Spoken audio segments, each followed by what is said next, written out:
지금부터 스마트시티 에너지 신산업 활성화 포럼을 시작하도록 하겠습니다. 오늘 참석해 주신 분들께 감사드리며 코로나 감염 확산 방지를 위해 포럼장에 직접 참석하신 분들은 적은 점 양해해 드립니다. 그리고 오늘 포럼은 유튜브로 실시간 중계가 되오니 많이 시청하시고 향후 저희 한국에너지융합협회 포럼 협회 유튜브 채널에 들어오시면 다시 동영상으로 보실 수 있습니다. 그럼 바로 포럼을 시작하도록 하겠습니다. 먼저 한국에너지융합협회 정택중 대표님의 인사가 있겠습니다.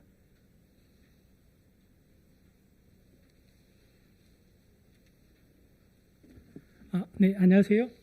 방금 소개받은 에너지융합협회 대표 정택중입니다.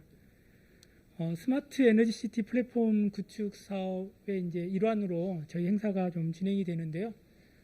이제 사회자께서 말씀하신 것처럼 사회적 거리두기 2.5단계 시행으로 인해서 많은 분들을 모시지는 못하게 된 것 같습니다. 그래도 이렇게 이제 비대면으로도 이렇게 좀 할 수 있어서 좀 무척 좀 다행이라고 좀 생각합니다. 저희 한국에너지융합협회는 변화하고 있는 에너지 산업의 활성화를 위해서 기업들과 함께 에너지 이슈가 있는 현장에서 4차 산업혁명 기술을 이용한 솔루션을 공급하는 업무로 시장과 기술 동향 분석, 비즈니스 모델 개발, 그리고 기술 사업화 지원, 그리고 이제 이를 위한 제도 개선 등의 사업을 수행하고 있습니다. 스마트 에너지 시티 과제도 이러한 사업의 연장선에서 참여하고 있는데요. 아직 국내 에너지 신산업이 초기 상태이고 또 여러 가지 이제 구조적인 문제로 인해서 국내 에너지 신산업의 성장 속도가 이제 상당히 좀 더디게 진행되고 있습니다. 에너지 산업의 활성화를 에너지 관점에서 풀어내기가 쉽지 않은 현실인 것 같습니다. 그러면 어떻게 그 에너지 시장의 활성화를 이뤄낼 것인가? 제도적인 장벽도 높고 또 제도가 풀리더라도 더 높은 허들인 이제 경제성 확보가 있는데요. 이런 부분들 때문에 지금 현재 그 국내 그 에너지 신산업에 참여하고 있는 많은 기업들이 좀 무척 현재 좀 어려운 상황에 있습니다. 그렇다고 해서 이제 사업을 안 할 수가 없기 때문에 우리 그 에너지 업계에 있는 분들의 좀 관점의 좀 변화가 필요하지 않나라고 생각을 합니다. 무엇보다 이제 그 공급자 중심으로 그 진행됐던 그 에너지 시장을 이제는 그 사용자 관점에서 좀 바라봐야 될 그런 좀 때가 좀 된 것 같고요. 그 다음에 에너지의 문제를 그 에너지 시장에 국한해서 보다 보니까 좀 풀리지 못한 이런 좀 한계도 좀 있지 않나라고 생각을 합니다. 에너지의 관점을 조금 더 그 확대할 필요가 있다고 생각합니다. 그런 측면에서 정부의 스마트 시티 활성화 정책은 우리 에너지 업계에도 분명 기회가 될 것으로 생각합니다. 도시에 살고 있는 도시민의 다양한 이슈들인 교통 문제, 건강 이슈, 교육, 부동산, 금융, 그리고 이제 환경 등의 이슈들과 연계한 에너지 데이터의 활용이 4차 산업혁명 시대 그리고 융합 시대에 살고 있는 저희가 고민해야 봐야 할 지점이 아닌가 생각합니다. 그래야만 현재 제도적인 문제뿐만 아니라 경제적인 문제까지도 풀 수 있을 것으로 기대하고 있습니다. 오늘 스마트 시티와 에너지 분야의 전문가들을 모시고 여러 말씀을 드릴 텐데요. 모쪼록 온라인, 오프라인으로 참여하시는 모든 분들께 유익한 시간이 되기를 바랍니다. 바쁘신 중에도 참가해 주신 서울시립대학교 스마트시티학과 대학원의 이동민 교수님, 커넥탈리스트의 강동주 대표님, 그리고 옴니시스템의 김지호 소장님께 감사드립니다. 감사합니다. 네, 감사합니다. 그러면 오늘 첫 발표자이신 서울시립대 스마트시티학과 이동민 교수님을 모시도록 하겠습니다. 강연 내용은 국내외 스마트시티 추진 동향 및 발전 방향이란 주제로 강연을 해 주시겠습니다. 네, 다시 인사드리겠습니다.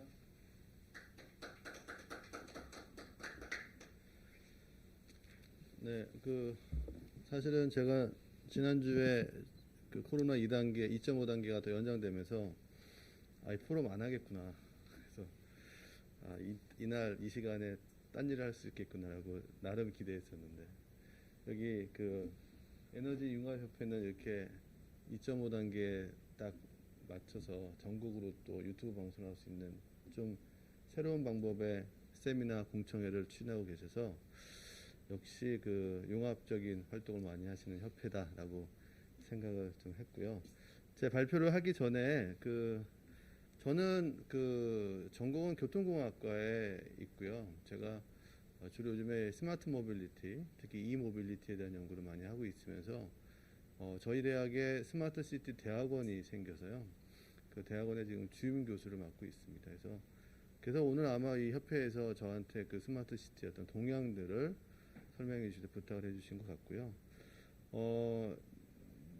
저희가 오늘 신산업, 에너지 신산업 활성화 포럼이기 때문에 스마트 시티에 대한 얘기를 하기 전에 이런 얘기부터 먼저 하고 싶은데, 스마트 시티라는 것이 도시고 그 도시의 가장 기본적인 인프라 중에 하나가 에너지라고 생각이 됐고요.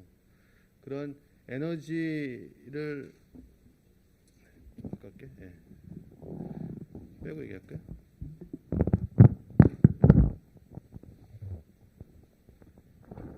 네, 그 에너지를 이제 고민하다 보면 제가 하고 있는 이제 모빌리티 쪽에서도 에너지가 가장 키 이슈 중에 하나입니다. 과거에 화석 연료를 가지고 많은 모빌리티가 움직였다고 하면 이제는 스마트 시티 안에서의 모빌리티는 모빌리티가 가장 중심적인 역할을 이제 해 나갈 것으로 준비되고 있거든요. 그래서 흔히 알고 있는 전기차부터 시작해서 아주 작은 초소형 전기차, 더 작은 전동 킥보드까지 해서 많은 모빌리티가 이제 중심이 되고 있어서 에너지란 부분이야말로 스마트 시티의 가장 핵심 키워드 중에 하나가 되고 있습니다. 그래서 오늘 제가 드릴 말씀은 국내외 스마트 시티 추진 동향 및 발전 방향인데, 주로 우리나라에서 스마트 시티 사업이 어떻게 추진되고 있는지를 설명을 드리려고 합니다. 왜냐하면 이제 협회에 계신 분들이 에너지 관련된 산업을 스마트 시티 산업과 어떻게 융합시켜서 또 기획을 하고 사업을 추진할 것인가에 관심을 갖고 계실 것 같아서 19년부터 계획이 수립돼서 이루어지고 있는 제3차 스마트 시티 종합계획에 의해서 우리나라는 어떻게 스마트 시티 사업이 이루어지는지를 설명을 좀 드리고요. 또 외국은 또 어떤 스마트 시티 사업의 사례가 있는지를 말씀드리도록 하겠습니다. 먼저 이거를 넣어버렸네요. 네. 정의부터 말씀을 좀 드려야 될 것 같은데, 다시 펴주세요. 네. 스마트 시티를 정의하는 방법이라고 할까요? 여러 가지가 있는데요. 일단 백과사전에 이렇게 나와 있어요. 다양한 유형의 전자 데이터 수집 센서를 사용하여 자산과 자원을 효율적으로 관리하는 데 필요한 정보를 제공하는 도시다. 이렇게 정의가 내려 있는데, 저는 저 정보가 스마트 시티를 표현하는데 충분하지 않다라고 생각이 됩니다. 제가 이제 대학원에서 학과를 만들면서 정의 내렸던 건 밑에 있는 정의인데, 저는 이렇게 생각이 돼요. 스마트 시티는 많은 첨단 기술들이 들어와 있고 에너지에 대해서도 친환경 에너지 등등등을 많이 쓰고 있지만, 기본적으로 스마트 시티는 도시다라고 생각을 합니다. 그래서 많은 도시의 기능이 있죠. 이동도 있고 사람이 레저도 즐기고 주거 생활도 하고 일도 하고, 그런 많은 기본적인 도시 기능과 서비스를 하는 데 있어서 가장 초지능화시키고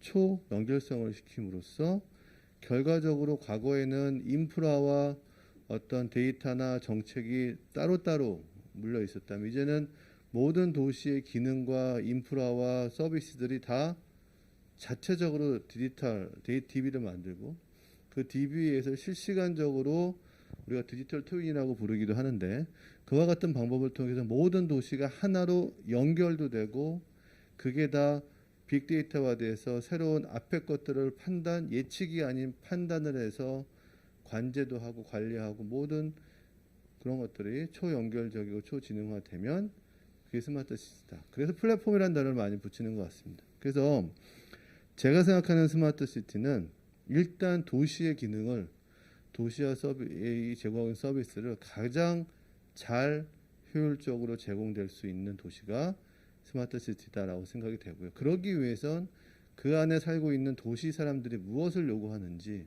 어떤 행동을 하는지, 그 사람들에 의해서 그런 움직임이 어떻게 DB화돼서 그 DB가 또 다른 유용한 정보로 생성이 돼서 도시를 관리하고 도시 서비스를 더 잘 제공해 줄 수 있는지가 스마트 시티라고 생각이 돼서, 좀 우리가 생각하는 스마트 시티는 무슨 뭐 옛날에 유비쿼터스 UTCT처럼 내가 집에 가는 도중에 집에다가 콜을 하면 거기에 뭐 난방이 되고 뭐 전기가 켜지고 이런 거 단순적인 것 차원에서 훨씬 많은 니즈에 부합하는 그런 공간과 기능이 되는 것이 스마트 시티라고 구분해 볼 수 있을 것 같습니다. 그래서 사실은 과거의 유시티랑은 스마트 시티는 좀 많은 다른 점들이 있고요. 그런 다른 차별화된 그 컨셉에 의해서 사업의 추진 방향도 많이 좀 달라지고 있습니다. 지금 제가 설명드리려고 하는 내용은 19년도에 발표됐던 제3차 스마트 시티 종합계획에 있는 내용들을 가능한 많이 가져와 봤습니다. 그래서 그 안에는 이렇게 정의를 내리고 있어요. 도시의 ICT, 빅데이터 등의 신기술을 접목하고 각종 도시 문제를 해결하고 삶의 질을 개선할 수 있는 도시 모델이다 라고 정의를 내렸고, 최근에는 융복합이라는 단어와 공간이라는 단어를 함께해서 도시 플랫폼이다 라고 정의를 내리고 있습니다. 여러분, 우리가 한 3, 4년 전부터 가장 우리 이제 뭐 좀 기술이나 이런 고민들을 많이 하신 분들이 자주 쓰는 용어 플랫폼인데, 이제 플랫폼이라는 단어가 어디다가도 써도 뭐 전혀 이색하지 하지 않을 정도로 아주 뭐 이렇게 흔한 용어가 되어버렸지만, 그러면 플랫폼이 뭐냐라고 하면 또 명확하게 아주 클리어하게 정의 내리는 경우도 별로 없이 그냥 많이 쓰고 있는 용어가 됐습니다. 도시는 사실은 어떤 경우보다도 플랫폼에 적합한 공간인 것 같아요. 공간도 있고 기능도 있고 사람도 있고 수많은 데이터가 있고 실시간으로 너무나 많은 액티비티가 있고, 그렇기 때문에 도시 플랫폼이다라는 것이 참 정확한 표현인 것 같고요. 결과적으로는 도시민의 삶의 질을 높이기 위한 것이 스마트 시티 이렇게 생각해 봅니다. 이 다이어그램이 그 3차 종합계획에 나와 있는 스마트 시티를 정의하는 다이어그램이고요. 뭐 보신 분들도 많을 텐데 제가 여기서 한 4가지 정도로 구분해서 설명드리고 싶은데, 첫 번째는 도시라고 하는 것은, 스마트 시티라고 하는 것은 하나로 이루어진 것이 아니고 3개의 레이어로 나눠져 있는 그런 멀티 레이어의 플랫폼이다. 첫 번째 있는 맨 위에 있는 것들은 도시의 기능과 서비스를 제공해주고 있는 플랫폼 레이어고요. 두 번째는 그와 같은 도시에서 이루어지는 모든 액티비티와 활동과 그를 관리하고 모니터링하기 위한 데이터베이스가 필요할 것이고, 그 데이터베이스는 과거에는 별도의 시스템을 통해서 만들어지고 가공되는 데이터라고 하면, 지금 IoT 기반으로 시설 자체가, 서비스 자체가 데이터를 받는 객체뿐만이 아니라 데이터를 수집, 제공해주는 주체로서의 역할을 할 수 있는 그런 데이터의 레이어가 있고요. 마지막에는 과거부터 우리가 사용했던 인프라 레이어. 총 3가지, 꺼지네요. 제가 뭘 잘못 누른 것 같은데. 네. 3가지 레이어들이 있습니다. 그리고 그걸 먼저 설명을 드리고 싶고요. 두 번째 설명드리고 싶은 건 요 서비스인데요. 이게 센서가 민감하네요. 그래서 요와 같은 지금 보시는 것처럼 교통에 대한, 모빌리티에 대한 서비스, 환경, 안전, 오늘 여러분들의 가장 관심 있는 이 에너지, 이 에너지에 대한 서비스들도 다양한 서비스들이 있고, 그 외에 뭐 거버넌스, 뭐 경제, 생활, 복지 등등에 대한 각각의 서비스들이 전혀 새로운 건 아니지만, 대부분이 전혀 새로운 건 아니지만 과거에는 혁신적으로 더 다른 모습과 다른 펑션과 다른 그 메커니즘을 갖고 있는 서비스를 가지고 있습니다. 그게 이제 두 번째 설명드리고 했던 내용입니다. 제가 하는 일은 이제 교통의 모빌리티인데, 여기 나와 있는 교통의 스마트 파킹, 뭐 V2I 통신에 기반으로 한 자율주행차, 뭐 스마트 신호 관리, 마스, 모빌리티 서비스와 같은 거는 스마트 시티에서 생각해 볼 수 있는 모빌리티의 한 10분의 1도 안 되는 서비스일 것 같아요. 훨씬 더 많은 서비스들이 제가 전공하고 있는 모빌리티, 교통 안에서도 이루어지고 있고 이루어질 예정이고, 또 우리가 지금 생각하지 못하는 모빌리티들이 스마트 시티에 구현이 되고 있습니다.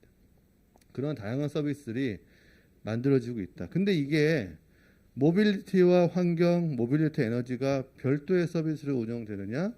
그거는 과거 UCT라 해서 추구했던 거라고 하면 스마트 시티는 각각이 다 연결돼 있어요. 그게 초연결성이라고 표현을 하기도 합니다. 그래 정의를 아까 제가 앞에서 말씀드리긴 했는데 이와 같이 스마트 시티를 정의를 내리고 있고요. 결과적으로 도시의 삶의 질을 개선할 수 있는 ICT 기반의 도시 모델이다라고 정의를 내리고 있습니다. 근데 이와 같은 전략은 해외로 눈을 돌려보면 국가의 발전 단계에 따라서 발전 정도에 따라서 다른 양상을 띠고 있어요. 예를 들면 선진국인 경우에는 대부분이 민간 주도고요. 어떤 인프라나 시스템을 만들기보다 눈에 보이는 하드웨어적인 시스템을 만들기보다는 실제 그 안에 살고 있는 도시민의 실질적인 삶을 증가시킬 수 있는 소프트웨어적인 그런 방법들이 훨씬 더 많고요. 그 다음에 이제 이미 개발이 됐기 때문에 기후변화 등등에 대한 것들 혹은 쇠퇴 지역에 대한 도시 재생을 어떻게 할 건가가 더 주 관심 분야라고 하면 개발도상국은 대부분이 국가 중심이고요. 그 스마트 시티를 추구하는 목적은 도시민의 삶의 질을 향상하게 시키는 게 아니라 그 스마트 시티 사업을 통해서 국가의 경쟁력을 높이겠다. 그러니까 어떤 사업적인 측면으로 바라보는 것이 더 우리 개발도상국의 스마트 시티의 동향입니다.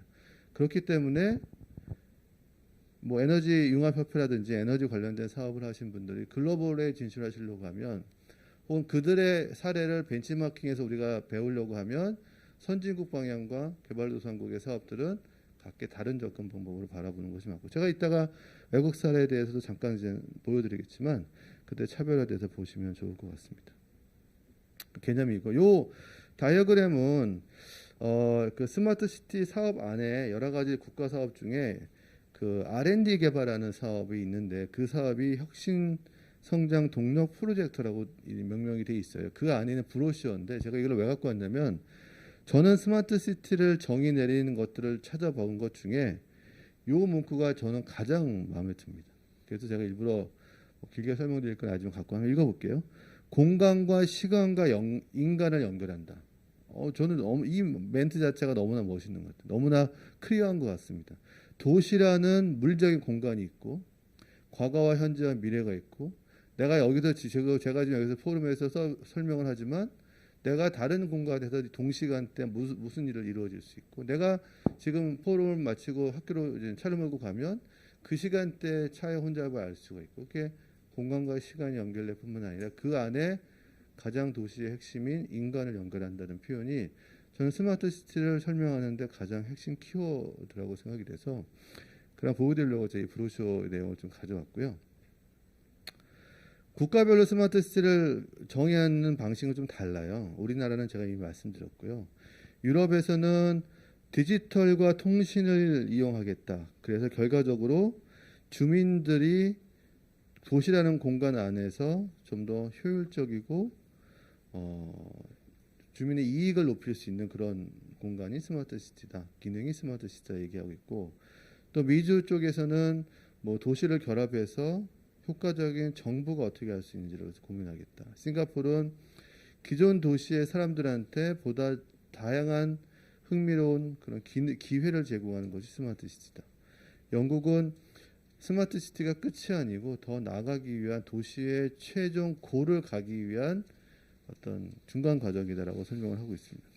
스페인은 요즘에 스마트 시티 얘기하면 스페인 바르셀로나 얘기를 참 많이 하고 그 안에 에너지도 그렇고 뭐 도시 재생적인 측면도 그렇고 많은 이야기들을 하게 되는데 매년 뭐 11월 달에 스마트 시티 엑스포가 매년 바르셀로나에서 열릴 정도로 스마트 시티의 키 도시가 되고 있는데요. 그 안에서는 도시의 삶의 질과 접근성을 향상하기 위해서 ICT 기술을 적용한 도시의 미래 비전이다라고 설명하고 있어서 국가별로 조금씩 다른 개념들을 사용하고 있습니다.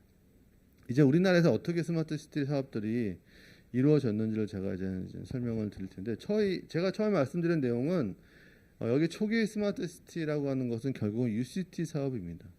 UCT 사업이 제가 석사 유학, 미국 유학을 가기 전부터 시작이 돼서 뭐 한 10년에서 15년 정도 사업들을 이제 추진해 왔고요. 저희 대학에서 하고 있는 혁신 인재 양성 사업조차도 스마트 시티 이전에 1단계, 2단계 사업들이 UCT 혁신 인재 양성 사업으로 12년 전부터 해왔기 때문에 지금 말씀드리고 있는 이 초기 스마트 시티라는 건 UCT 사업이고 그 UCT 사업들의 문제를 이 3차 종합계획을 통해서 어떻게 개선했는지를 제가 짧게 설명을 드리도록 할게요. 과거의 스마트 시티 사업, UCT 사업은 한마디로 말씀드리면 건설과 어떤 인프라 확충 중심이었습니다. 그래서 신도시를 만들면 거기에 어떻게 스마트 시티를 만들 것이냐, 어떤 시스템을 만들어야 될 것이냐, 교통 쪽에서는 CCTV를 중심으로 한 그 모니터링, 도시 교통을 모니터링을 할 수 있는 센터를 만드는 사업,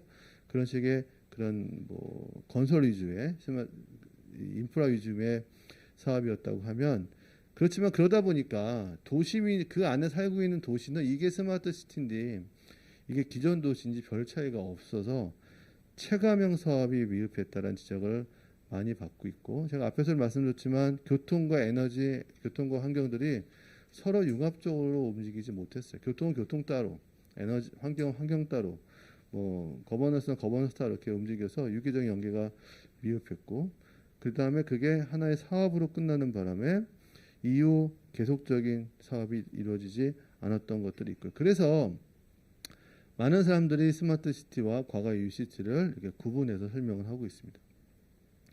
이에 대한 설명은 조금 시간이 부족한 거 제가 넘어가도록 하겠고요.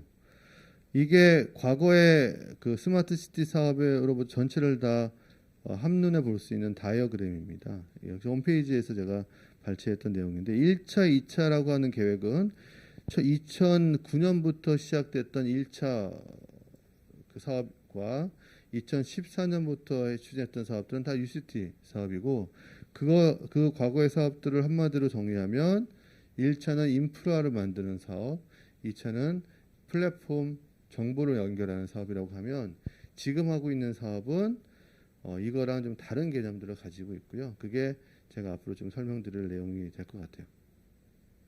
지금 제가 설명드릴 내용은 이 3차 계획에 대한 내용들을 주로 설명을 드릴 겁니다.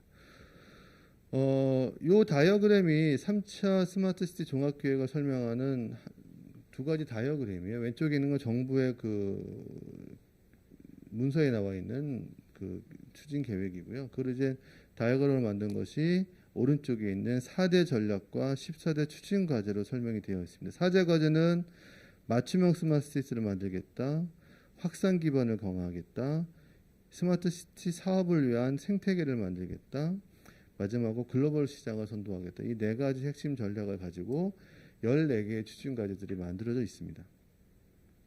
그래서 하나하나씩 좀 이렇게 간단하게만 설명을 드리면, 과거의 사업에 비해서 스마트 시티를 추진함에 있어서 7가지 혁신적인 변화를 이끌었다라고 하는데, 그 중심의 키워드들이 이제 파란색으로 되어 있는 부분들이에요. 사람 중심이다, 혁신 성장을 육성한다, 체감형이다, 맞춤형이다, 지속 가능한 기능이 있다, 민간이 참여를 확대시킬 것이다, 그 다음에 정책과 사업과 기술이 연계될 수 있는 융합 도시를 만들겠다가 7대 변화고, 이와 같은 7대 변화를 구체적으로 추진할 수 있는 사업들을 각각을 지금 추진하고 있습니다.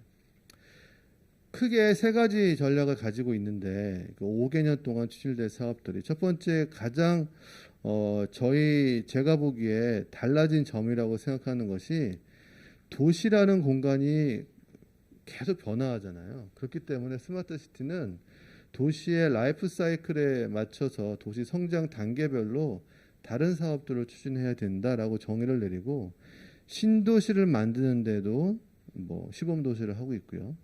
그다음 실제 도시를 운영하는 단계, 혹은 너무나 낙후되고 노후화된 도시, 쇠퇴 도시를 도시 재생으로서 바뀌는 사업도 이 스마트 시티 사업을 가지고 있어서 과거에보다는 실질적인 성과를 낼 수 있는 사업들을 가지고 있고, 그러다 보니까 에너지와 환경, 모빌리티 이러한 각 분야별로에 갖고 있는 솔루션들이 실제 도시의 접목이 돼서 단기간 내에 성과를 낼 수 있는, 실제적인 성과를 낼 수 있는 사업으로 가기가 과거의 UCT 사업보다 훨씬 더 편해졌습니다. 그래서 요즘 스마트 시티 제가 뒤에 설명드렸지만 챌린징 사업, 빌리지 사업, 뭐 그다음에 뭐 지금 국토부가 추진하고 있는 아카데미컬 학교와 연계하는 사업 이런 것들이 다 개별 솔루션들을 기업이나 협회나 뭐 대학이나 갖고 있는 개별 솔루션들을 실제 스마트 시티 공간에 작은 공간, 큰 공간, 도시 전체 이렇게 다양한 공간에 접목을 해서 성과를 낼 수 있는 방식으로 좀 다른 사업들이 펼쳐지고 있다라고 받아주시면 될 것 같고요. 그래서 기술 개발도 실제적인 기술 개발 그 자체의 의미가 있는 것이 아니라 도시의 가치를 높일 수 있는 실질적인 성과를 얻을 수 있는 맞춤형 기술을 개발하겠다. 그게 시범 사업과 직결될 수 있는 그런 기술을 개발하겠다는 R&D 과제가 추진되고 있고요. 그 다음에 이제 민간 역할을 높이기 위해서 민간이 투자하기 위해서 문제가 되는 규제들은 스마트 시티 규제 샌드박스와 같은 별도의 사업을 통해서 규제를 정리를 하고 또 창업을 위한 사업의 비즈니스 생태계를 만들어주고 그와 같은 비즈니스를 이끌어갈 인재를 별도로 양성하는 사업들을 좀 가지고 있습니다. 오늘 이 아마 주제 자체가 그 스마트 시티 에너지 비즈니스 모델 확산 방안이라는 전체 프레임 안에 오늘 세미나를 하고 있는 걸로 알고 있는데 이와 같은 스마트 시티 안에서도 각 분야별로 비즈니스 모델을 개발하는 것이 별도의 사업 아젠다로 좀 들어가 있어요. 그다음에 글로벌을 이끌어가기 위한 전략들도 있고요. 그래서 지금 요 위에 지금 보시는 이 다이어그램이 4가지 추진 전략과 각 전략별로 추진 14개의 추진 전략을 하나의 다이어그램으로 설명한 내용입니다. 여기에는 제가 앞에서 말씀드렸던 어떤 도시의 성장 단계별로 있는 사업이라든지 또 R&D 과제를 위한 연구 개발이라든지 인재 양성이라든지 그 다음에 규제를 바꾸는 거 해외 수주까지를 다 포함한 그 스마트 시티 사업을 지금 추진되고 있고 이 각각의 사업별로 엄청나게 많은 예산과 사업들이 추진되고 있어서 에너지와 관련된 어떤 새로운 과제나 사업을 추진하실 때 이와 같은 플레임 안에 접목할 수 있는 사업을 발굴하시면 쉽게 사업을 추진될 수 있지 않을까 생각이 됩니다. 개별적으로는 간단하게 설명을 드릴게요. 예. 첫 번째 있는 것은 시범도시인데요. 시범도시는 크게 지금 가장 큰 단위의 스마트 시티 사업입니다. 지금 세종시의 5-1 구역과 부산의 에코델타 시티라는 곳을 만들고 있고요. 여기는 그냥 아무것도 없는 땅에다가 만들고 있고 가장 이상적인 스마트 시티의 도시를 만들겠다라는 좀 뭐 아이디어적인 차원에서 도시를 만들고 있어요. 그게 세종시의 5-1 생활권, 부산의 에코델타 시티입니다. 외국의 상황으로 돌이켜보면 제가 뒤에서 잠깐 설명드리겠지만 외국의 경우에 가장 이상적인 스마트 시티를 구축하려고 했던 것이 중동의 마스가르 이름 색깔이 틀리네요. 있는데요. 잠깐만요. 정확히 마스다르 스마트 시티가 가장 이상적인 그 스마트 시티인데 사실은 실패했습니다. 실패했고 또 구글이 추진했던 그 캐나다의 토론토의 스카이워크 프로젝트도 사실은 실패했습니다. 그래서 저는 조금 우려하고 있는 것이 그 이상적인 도시를 만들겠다고 하는 세종시 5-1과 부산 에코델타 시티도 사실은 걱정이 많이 됩니다. 좀 더 설명드리면 세종시 5-1과 부산 에코델타 시티가 갖고 있는 7가지, 10가지 핵심 서비스들이 있는데 거기에다 에너지가 들어가 있고요. 모빌리티 식명에서 5-1을 설명드리면 저 5-1 구역은 자기 승용차가 못 들어가요. 그러니까 승용차는 도시 외곽에만 주차하고 그 안에는 자율주행 셔틀과 그 다음에 전동 킥보드와 자전거와 걸어갈 수 있는 그것만 움직일 수 있어서 어떤 이상적인 구역을 지금 만들려고 하고 있고 그 다음에 에코델타는 이제 물이 있기 때문에 물과 그 다음에 레저와 그 다음에 로봇 도시를 만들려고 하는 것이 두 가지가 지금 전혀 다른 성격을 가지고 있습니다. 그래서 잘 되기를 바라고요. 하지만 많은 어려움들이 지금 있는 것으로 알고 있어서 이 도시들이 만들어지게 되면 과연 어느 정도의 이상적인 스마트 시티가 만들어지고 실제 여기는 도시가 분양을 해서 사람들이 들어가 살 곳이기 때문에 뭐 여러 가지 문제가 있잖아요. 아파트값 등등등의 이제 문제가 있어서 좀 여러 가지 이슈들이 좀 많이 있습니다. 기대를 좀 해보고 있습니다. 그 다음에 작은 단계는 기존 도시를 어떻게 활성화시키겠다는 것으로 여기 규모는 뭐 큰 것과 작은 것까지 다 나눠져 있는데 여기에 뭐 테마앤 특화 단지라든지 스마트 챌린징 사업으로 추진되고 있고 이 스마트 챌린징 사업은 대부분 다 지자체와 어떤 대단히 민간 기업들이 협업을 해서 하나의 사업을 제안을 하고 지자체가 제안을 하면 그 사업들을 국가에서 스마트시티 위원회에서 평가를 해서 채택해 주는 방식으로 가고 있어서 에너지와 관련된 사업을 하겠다 그러면 최소한 도시 뭐 7대 도시라든지 혹은 도 단위 정도의 큰 거버넌스와 협력을 해서 따야 되는 좀 큰 사업이고요. 그보다 작은 사업들은 여기 챌린징 사업과 그 다음에 중규모의 스마트 타운 챌린징 사업과 또 스마트 솔루션 챌린징 사업 혹은 빌리지 사업들이 있어요. 이것들은 이렇게 갈수록 작은 단위 사업들이고요. 그 작은 단위라고 하는 건 중심이 되는 지자체 규모도 작지만 그 컨텐츠의 내용도 그 숫자도 줄어드는. 그러니까 에너지 중심의 뭔가 하나 작은 규모를 하겠다. 그러면 솔루션 챌린징 사업이 더 적합한 거고 그 에너지와 모빌리티와 뭐 연결해서 하나의 어떤 뭐 대구시의 어떤 사업을 하겠다. 그렇게 되면 스마트 시티 챌린징 사업으로 접근하는 것이 맞다는 겁니다. 요거와 별개로 아직 공식화되지는 않았지만 국토부가 그 학교, 대학과 민간 기업을 연결하는 아카데미컬한 스마트 시티 사업을 내년부터 또 시작이 될 건데 그건 좀 더 작은 단위에서 한 3억에서 5억 정도 정도 규모로 학교와 민간 기술이 개발을 R&D 과제라는 사업들도 지금 내년부터 추진될 것으로 제가 확인된 바 있습니다. 한 10분 정도 좀 더 남았는데 그다음에 이제 기존 도시가 뭐 라이프 사이클에 따라서 쇠퇴 지역도 많고 재개발되는 지역들이 많기 때문에 그러한 재개발된 지역에 도시 재생 기반으로 해서 주민 참여, 그러니까 버텀 업으로 도시 사업을 이끌어 가려고 하는 것이 재생 사업입니다. 그래서 요거는 더 작은 단위죠. 그래서 뭐 지구 단위 기본 계획 정도라든지 혹은 구의 작은 쇠퇴 지역의 재개발 단지 정도를 스마트 시티로 바꾸는 사업들도 같이 추진되고 있고 이런 것들은 국가 주도보다는 민간 주도 혹은 주민 참여, 주민 주도형으로 좀 가고 있어서 뭐 속칭 마을 만들기라는 이름을 가지고 사업도 추진되고 있습니다.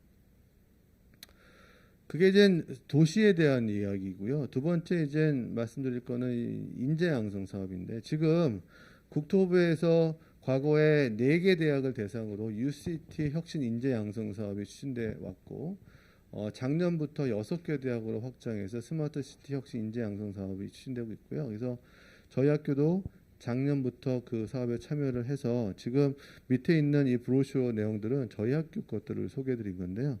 저희는 스마트 시티 코어 인재 양성이라는 목표를 가지고 다양한 인재의 모습들을 대학원 교육을 통해서 만들어 가려고 한 노력들을 2년차 때 하고 있습니다. 그래서 저희의 여기 지금 보여드리진 않았지만 저희 대학원의 크게 5가지 핵심 분야가 모빌리티와 도시 재생과 공간 정보와 그다음에 재난 및 방제, 그다음에 마지막에 에너지 환경이에요. 그래서 저희 대학원에서도 여기 협회에서 관심 있는 이 에너지 쪽에도 저희 핵심 트랙으로 지금 만들어 놨고요. 아직은 에너지 전문가가 저희 학교 좀 부족해서 실질적인 일을 못 하고 있는데 앞으로 제가 여기 협회랑 이제 인연을 맺기 시작했으니까 앞으로 좀 협회의 도움을 많이 받아서 에너지 쪽에 대한 교육도 좀 잘 하도록 하겠습니다. 그 다음에 이제 사업을 확대시키기 위해서 규제 개혁이라든지 민관 협력 거버넌스 활성화라는 등의 또 사업들이 추진되고 있고 그래서 범정부 추진위원회가 뭐 특별위원회, 스마트 도시위원회 등이 만들어져 있고 여러분 아실 것 같은데 스마트 시티 융합 얼라이언스가 구축이 되어 있어서 이거는 스마트 시티에 관련된 일을 하시는 회사들의 협회죠. 협회가 국토부가 지금 관리하는 안에 들어와 있어서 그 얼라이언스 자체 행사들이 많이 있거든요. 근데 그 안에는 에너지 부분은 별로 없는 것 같아요. 그래서 이 융합협회에서도 이 스마트시티 융합 얼라이언스 쪽을 좀 들어가 홈페이지에 별도로 있는데요. 들어가 보시고 에너지 쪽에서 어떤 역할을 할 수 있는지를 좀 같이 고민해 주시면 좋을 것 같다는 생각을 갖고 있습니다. 이 각각에 대해서는 제가 뭐 자세하게 설명은 안 할게요. 네.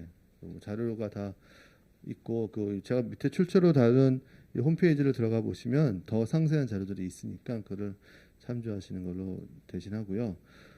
이제 스마트 시티에 관련된 많은 기술과 사업들이 있기 때문에 이를 인증제 표준화하는 사업들, 그다음 그를 통한 어떤 새로운 비즈니스를 만드는 사업들, 그리고 해외 글로벌 사업들 어떻게 따올지에 대한 것들, 이런 것들을 홍보하기 위해서 매년 스마트 시티 엑스포가 열립니다. 우리나라도 글로벌 스마트 시티 엑스포라고 명명을 붙여서 매년 11월 달에 열리고 올해도 아마 열릴 거고요. 그 안에 보통은 일산의 킨텍스에서 하는데 올해도 아마 거기서 할 것 같은데 뭐 관심 있으신 분들은 참여하죠. 올해는 뭐 코로나 때 어떤 식으로 추진될지는 잘 모르겠어요. 하지만 아직까지는 추진을 하고 계획하고 있고요. 한번 보시면 또 다른 스마트 시티의 국내외적인 동향을 파악하실 수 있을 것 같습니다. 남은 시간 동안은 해외 사례에 대해 설명을 드려야 될 것 같습니다. 한 10분 채 안 남았는데 스마트 시티라는 시장은 누구나 다 예상하듯이 점점 커지고 있고 그거는 뭐 누구나 다 예측할 수도 있고 당연한 거라고 생각이 되는데 앞에 제가 말씀드렸던 것처럼 해외에서는 국가별로 국가 발전 그 유형별로 다른 접근 방법을 사용하고 있다고 말씀드렸는데 그래서 국가 주도로 국가 경쟁력을 향상시키려고 하는 사업이 사실상 단위 규모가 큽니다. 자기 나라 돈으로 하는 경우도 있고 해외 뭐 차관을 통해서 하는 경우도 있지만 그래서 아시아 국가의 시장 증가율이 가장 커지고 있어요. 지금 이게 요 청록색일까요? 요 파란색으로 보이는 부분들이 이제 아시아 시장인데 아시아 시장이 지금 가장 커지고 있고 그것을 주도하고 있는 나라 중에 하나는 또 중국입니다. 이따 중국의 몇 개의 사례를 좀 말씀드릴 수 있을 것 같은데 앞에서 말씀드렸던 것처럼 선진국은 이미 개발된 국가들은 도시 문제 해결을 위해서 스마트 시티 사업을 솔루션 위주로 추진되고 있고요. 대부분 민간이 가장 많은 역할을 하는 스마트 시티 사업을 가지고 있고 데이터 중심이다라고 말씀드릴 수 있을 것 같고 하지만 아시아와 국가와 같은 개도국은 결과적으로 국가 경쟁력을 높이기 위한 국가의 경제를 높이기 위한 사업의 일환으로 스마트 시티를 구축하고 있고 또 너무나 그 부족한 도시의 생활 여건을 개선하기 위한 사업으로 공공주도로 중심이 사업이 진행되고 있습니다. 그러다 보니까 선진국보다는 아시아 국가가 단위 사업변에서부터 훨씬 규모가 커요. 전체 규모로 따지면 뭐 선진국이 훨씬 많지만 단위 사업으로 따지게 되면 아시아 국가가 훨씬 크다. 그래서 글로벌 시장을 검토해 볼 때도 사실은 아시아와 선진국은 다른 시각으로 봐야 될 것 같고요. 그래서 이와 같은 그 이니셔티브를 확보하기 위한 엑스포들도 바르셀로나, 뭐 미국 이런 데서 중국 이런 데서 열리고 있고 바르셀로나 대회는 엄청 큽니다. 우리나라도 매년 이제 참여하고 있는데 실제 가서 보면 별거 없는 것 같아 보이면서도 엄청 많은 일들이 그 월드 엑스포를 통해서 이루어지고 있습니다. 우리나라도 그런 것들을 같이 이제 그 레벨로 높이기 위해서 매년 11월에 열리는 월드 엑스포를 좀 우리도 추진하고 있고요. 주요 국가의 스마트 시티 추진 현황을 보면 뭐 이렇게 그림을 그려볼 수 있을 것 같아요. 아까 제가 이름이 정확히 바로 생각이 안 났던 이 마스다르라고 하는 그 중동의 가장 이상적인 모습을 오일머니를 가지고 추진하려고 했으나 오일머니가 수입이 줄고 그 다음에 그냥 이상적인 기능을 가지고 있는 곳으로 만들려다 보니까 많은 문제들이 있어요. 거의 지금 제가 보기에는 잘 안 될 것 같습니다. 그 다음에 이제 토론토에 구글이 100% 주도한 그 민간주도 시범 도시가 스카이웍인데 이 사례를 결국은 구글이 포기를 했어요. 올해 중순 7월인가에 포기 선언을 했는데 가장 그 실질적인 예 어떤 예냐면 민간이 주도하는 그 사업과 그 도시에 살고 있는 사람들의 니즈는 같지 않을 수도 있다를 보여준 대표적인 사례가 스마트 시티의 스카이웍입니다.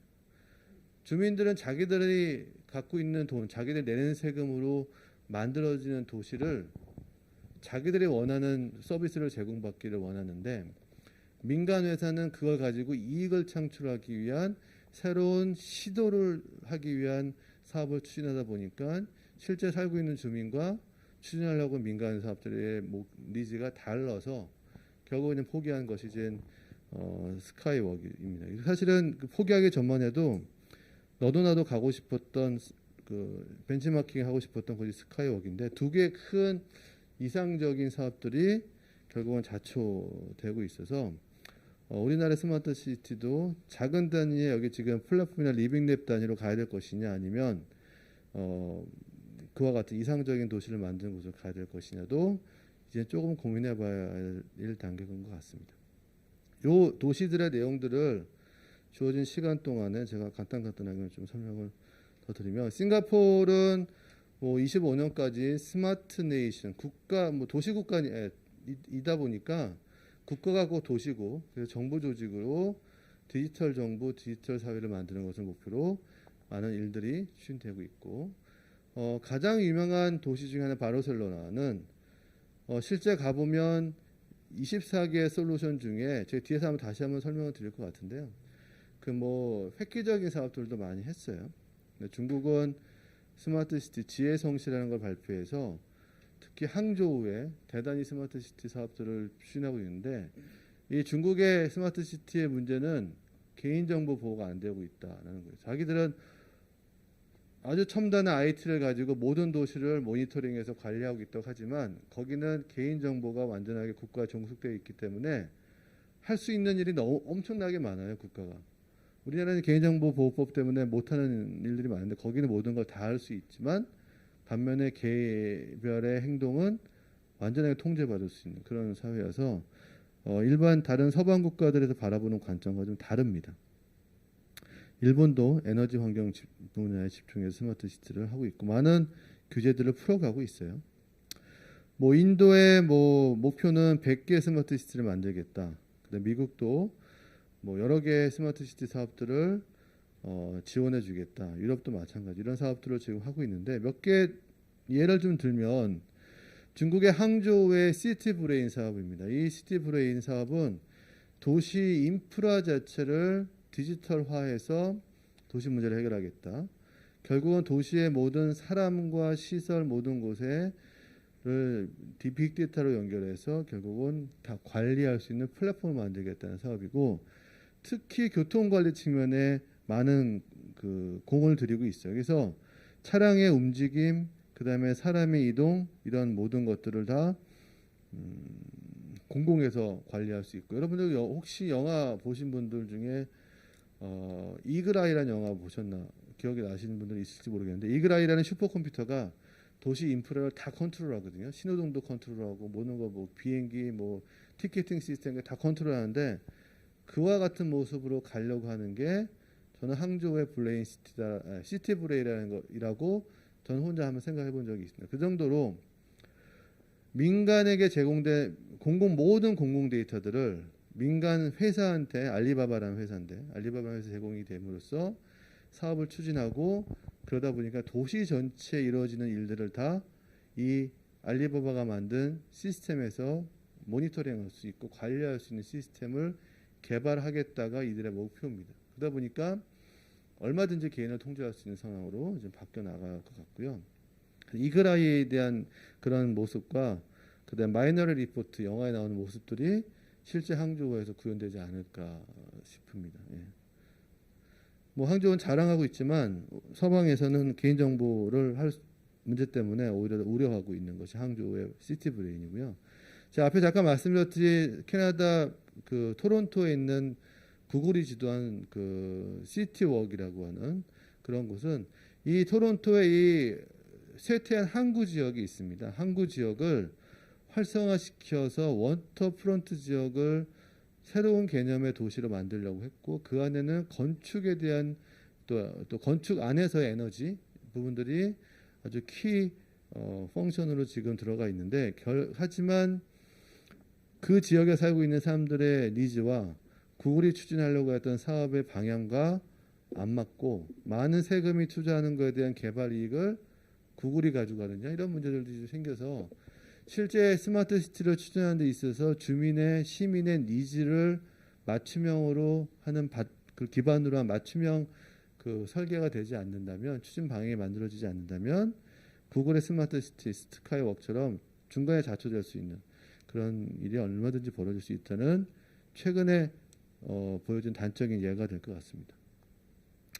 바르셀로나 말씀드렸는데, 바르셀로나는 제가 보기에는 솔루션 위주의 스마트 시티라고 생각이 됩니다. 그래서 예를 들면 여기 보시는 그림처럼 뭐 스마트 라이팅, 조명이라든지, 그 다음에 에너지에 대한 부분들, 도시 어떤 워러에 대한 서큘레이션에 대한 부분들, 그 다음에 뭐 스마트 모니터링 되는 도시의 쓰레기 처리. 그래서 요 쓰레기통 안에 센서가 붙어서 어느 일정 규모가 되면 그때 바르셀로나 시에서 쓰레기를 수거해 갈 수 있는 그런 시스템을 만들 수 있는 그런 쓰레기와, 근데 요 그림은 뭐냐면 그 낙후된 지역의 교차로를 과감히 포기하고 교차로 내부에 어린 놀이터를 만들고, 그 어린 놀이터 주변으로 차가 10km/h 이하로만 지나가도록 도로 다이어트를 확 함으로써 그 창고 중심의 지역이 비싼 맨션, 펜션이나 맨션 같은 아파트 중심으로 바뀌어 나가는 그런 도시 재생의 아주 대표적인 사례가 바르셀로나에 있습니다. 슈퍼블록이라고 하는 그런 사업인데, 그래서 도시 재생의 가장 대표적인 예로 그 스마트 시티 일환으로 바르셀로나가 지금 칭해지고 있습니다. 그다음 핀란드 헬싱키에 많은 지역이 있죠. 그 중에서도 카라사타마라고 하는 이 도시는 사실은 우리가 생각하는 그 자율주행에 대한 시범이 실제 이루어지고 있고요. 교통 측면에서도 아주 획기적인 그 혁신적인 모델을 지금 시범적으로 운영되고 있는 이제 헬싱키의 작은 지역인데요. 거기에는 그 도시의 어떤 그 도시민의 삶의 질뿐만이 아니라 지속 가능한 환경 친화적인 사업들도 지금 많이 이루어지고 있고, 또 핀란드 헬싱키 자체가 교통 입장에서 보면 새로운 마스라고 하는 대중교통의 혁신적인 시스템이 마스라고 하는 모빌리티 에지 서비스라고 하는 혁신적인 대중교통의 시작 지역 도시예요. 그래서 그러한 의미에서도 이게 윈이라는 게 그 회사의 이름인데요. 그 의미에서도 헬싱키가 스마트 시티에 큰 역할을 하고 있고, 대부분에 집중하고 있는 것이 모빌리티 쪽에 집중을 하고 있는 곳이 핀란드 헬싱키입니다. 지금 잠깐 간단하게 설명드렸던 해외 사례에 대한 내용들을 뭐 이제 정리를 하면, 대부분의 국가들이 스마트 시티를 구축해 나가는 기반은 데이터 기반으로 되어 있는 곳이 대부분이었고, 단순하게 한두 가지의 독립적인 솔루션을 제공해 주는 것이 스마트 시티의 방향은 아니고요. 그런 솔루션들이 연결되고 융합돼서 실질적인 도시 서비스들을 높은 도시 서비스를 제공해 주는 방식으로 가고 있는 것이 하나의 특성이다. 대표적인 사례가 영국의 밀터 킨즈라든지 캠브리지라는 곳이 대표적인 사례가 될 것 같고요. 또 한 가지는 리빙넷 개념으로 테스트베드 개념으로 실제 적용되고 민간이 체험될 수 있는 사업 위주로 시작된 곳들이 또 한 가지 또 예입니다. 그게 뭐 뉴멕시코라든지 뭐 산탄데르라도 한 도시들이 그와 같은 방식으로 버텀업 방식으로 추진되고 있고, 실질적으로 사람들이 그 안에서 체험할 수 있는 사업 위주로 하는 것이 또 하나의 큰 시사점이라고 설명드릴 수 있고요. 몇 개의 곳은 민간 주도 혹은 국가 주도로 시범 도시 자체를 만들고 있는 곳들도 있어요. 그 앞에서 제가 두 가지 말씀드렸던 마스다르, 중동의 마스다르라든지 혹은 토론토인데, 마스다르는 사실 엄청나게 기대를 많이 했던 도시입니다. 돈이 많은 오일머니를 가지고 엄청난 돈을 투자하려고 했던 곳이어서 스마트 시티 얘기하면 가장 흔하게 나오는 얘기고, 그 다음에 이제 에너지에 대한 부분들을 가장 강조했던 뭐 도시가 마스다르인데 좀 어려워지는 것 같고요. 그다음에 민간 주도로 했던 시범 도시 토론토는 포기라는 상태여서 이런 시범 도시 전체를 스마트 시티로 이상적인 도시로 만드는 건 쉽지 않겠다라는 생각들도 좀 하고 있고요.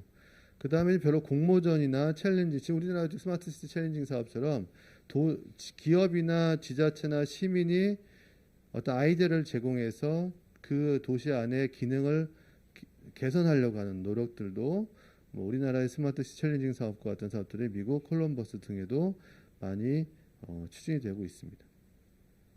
그 정리를 이제 해야 될 것 같은데요. 뭐 5분이 채 안 남은 것 같은데 저한테 준 시간이 한 3-4가지의 키워드를 가지고 앞으로 스마트 시티가 어떻게 발전해 나가야 될 것이냐를 우리나라 사례와 외국 사례 말씀드렸던 것을 바탕으로 설명을 드리면 4차 산업혁명이라는 것은 우리가 누구나 잘 알고 있는 그 단어인데 그 안에 너무나 많은 혁신 기술들이 있죠. 그 기술들이 적용이 돼서 도시 서비스를 많이 만들어 나가고 있는데 단순하게 한두 가지 분야의 도시 서비스들을 이런 첨단 기술을 가지고 제공해 솔루션을 만드는 것이 스마트 시티냐? 그건 아니다는 겁니다. 그런 방식은 과거에 UCT 사업에서 추진되고 있던 것들이고 지금은 제가 교통 전문가가 에너지 전문가들 앞에서 설명을 드리고 있는 것처럼 도시와 교통과 에너지와 환경이 같이 맞물려 가고 있는 여지만 우리가 생각하는 스마트 시티가 구현될 수 있고 그래야지만 실제 그 안에 살고 있는 사람들이 서비스를 받을 수 있겠다는 걸로 바뀌어 나가야 될 것 같고요. 그다음에 제가 항조 말씀을 드렸는데 지금 국가나 민간이나 엄청나게 많은 데이터들을 가지고 있어요. 옛날에 그 저랑 비슷한 시기에 그 대학을 다녔던 분들은 지난 여름 내가 한 일을 알고 있다. 그런 영화 있었잖아요. 이제 제가 어제 무슨 일을 했는지는 어느 누군가는 다 알 수 있는 사회가 돼버렸고 그게 제 움직임이 일반 이동민이나 객체 움직임이 아니라 그 움직임 자체가 생성한 너무나 많은 종류와 양을 생산하는 데이터의 생산 주체가 돼버렸기 때문에 어느 정도까지 개인정보 보호를 해야 되느냐 아니면 비즈니스를 위해서 개인정보 보호를 포기해야 되느냐가 큰 이슈가 되고 있고요. 그나마 데이터 3법이 출발이 돼서 개인정보를 가지고 비즈니스와 혹은 새로운 서비스를 만드는 상황이 조금 낮았지만 아직까지 더 풀어야 될 것들도 있고 또 항저우의 시티브레인처럼 도시 문제 해결을 위해서 개인 정보를 활용하는 거에 주저하지 않으면 또 다른 통제에 대한 문제가 생길 수 있어서 이와 같은 것은 업앤다운 트레이드오프 관계가 있는 것 같고요. 실제 구글의 토론토의 스카이워크를 주민들이 반대했던 것도 내 정보가 구글한테 들어가서 구글이 자기의 목적으로 내 정보를 쓸 수 있다라는 우려의 반대 목소리가 커져서 실패했던 이유 중에 하나입니다. 그래서 개인정보에 대한 부분들이 어디까지 선을 그을 것이냐가 계속해서 풀어나가야 될 부분인 것 같고요. 스마트 시티를 추진한 주체가 누가 될 것이냐, 민간이 해야 될 것이냐, 정부가 될 것이냐. 외국 사례를 보면 선진국 위주로 민간이 많이 했고 정부가 주도하는 사업들도 있지만 우리나라는 아직은 정부가 주도도 하고 있다고 봅니다. 정부가 주도하면서 민간에 참여할 수 있는 틈을 자꾸 만들어주고 예산을 자꾸 만들어주는 방식인데 결과적으로는 스마트 시티가 도시민의 맞춤형 서비스를 제공해 주려면 정부가 절대 민간을 따라갈 수 없다고 생각이 돼요. 그래서 민간이 새로운 비즈니스를 만들어내고 그 비즈니스를 만들 때 실제 이용자 측면인 도시민들이 원하는 니즈를 반영할 수 있는 사업들을 아주 빠른 시간 내에 만들어야지만 실제 스마트 시티가 구현될 수 있을 것이라고 생각이 되고 그를 위해서 정부는 어떻게 데이터를 풀 것이냐 개인의 피해가 되지 않도록 관리를 할 것이냐 이러한 그 거버넌스 역할이 과거와는 다른 모습으로 역할 분담을 해야 되지 않을까 싶고 그러다 보면 마지막에 나와 있는 것처럼 정부가 탑다운 방식으로 기획을 하는 것이 아니라 바텀업 방식으로 밑에 실제 주민들이 갖고 있는 문제를 혁신 기술을 가지고 있는 기업과 학교나 이런 것에서 움직여서 새로운 사업들을 만들어 갈 수 있는 즉 그게 사실 협회가 해야 될 일이라고 생각이 되는데요. 그 협회와 같은 기관들이 해야 되고 할 수 있는 일들이 훨씬 많아지는 스마트 시티로 갈 것이라고 예측을 합니다. 그래서 여기까지 설명을 드리도록 하겠고요. 마지막에 말씀드리려고 했던 부분들이 에너지는 전혀 모르지만 에너지 측면에서 융합 협회라는 이그 협회 이름이 너무 잘 지었다 생각도 들고요. 예, 제가 오늘 말씀드렸던 스마트 시티의 키워드랑도 너무나 잘 맞는 것 같고 에너지 쪽뿐만 아니라 저희와 같은 모빌리티나 도시 쪽과도 계속적으로 협회와 학교가 같이 코워크를 할 수 있는 기회가 생기면 좋겠습니다. 네, 감사합니다. 예, 감사합니다. 스마트 시티 관련한 최근 국내외 동향하고 그다음 발전 방향에 대해서 들을 수 있는 시간이었습니다. 두 번째는 커넥탈리스트 강동주 대표님께서 데이터 기반의 에너지 신산업 활성화 방안이란 주제로 발표를 해 주시겠습니다.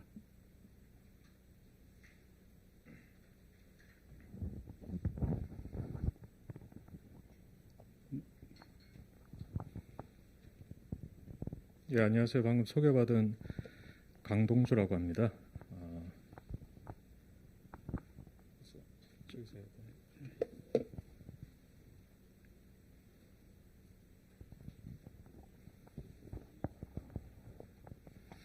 예, 뭐 준비하시는 동안 뭐 소개를 잠시 하면요.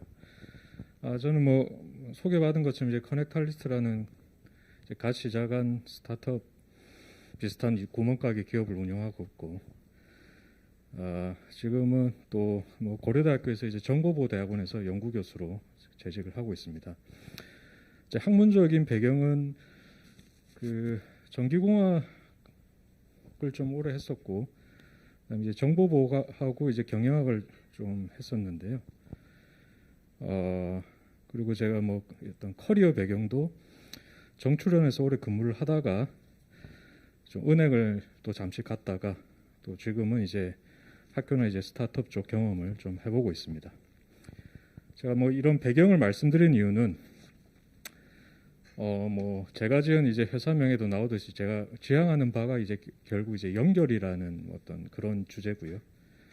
어떤 연결을 촉매한다 그런 차원에서 회사 이름도 지어봤고, 앞에 또 교수님께서 어떤 스마트 시티에 대한 그런 좋아하는 정의에 대해서 말씀을 하실 때 그 공간과 시간과 이제 사람을 연결한다는 그런 말씀을 해주셨는데, 거기에 저도 많이 공감을 하고, 또 오늘 소개해드릴 내용이 어떤 저희 뭐 수행하고 있는 이제 에너지 빅데이터 플랫폼에 대한 과제인데, 그 과제를 제가 이제 바라보는 관점도 사실은 이제 뭐 기술적인 관점보다는 그 협업을 하고, 그다음 또 그러한 이제 플랫폼 내에서 전문가들 간의 어떤 연계가 이루어지고, 또 뭐 데이터가 거래되고 데이터 가공 기술이 또 서비스로 또 거래되고 하는 그런 내용에 대한 부분입니다.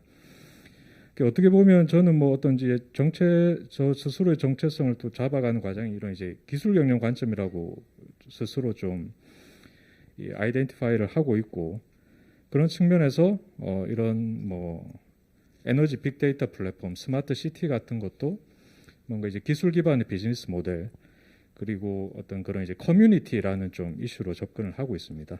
예.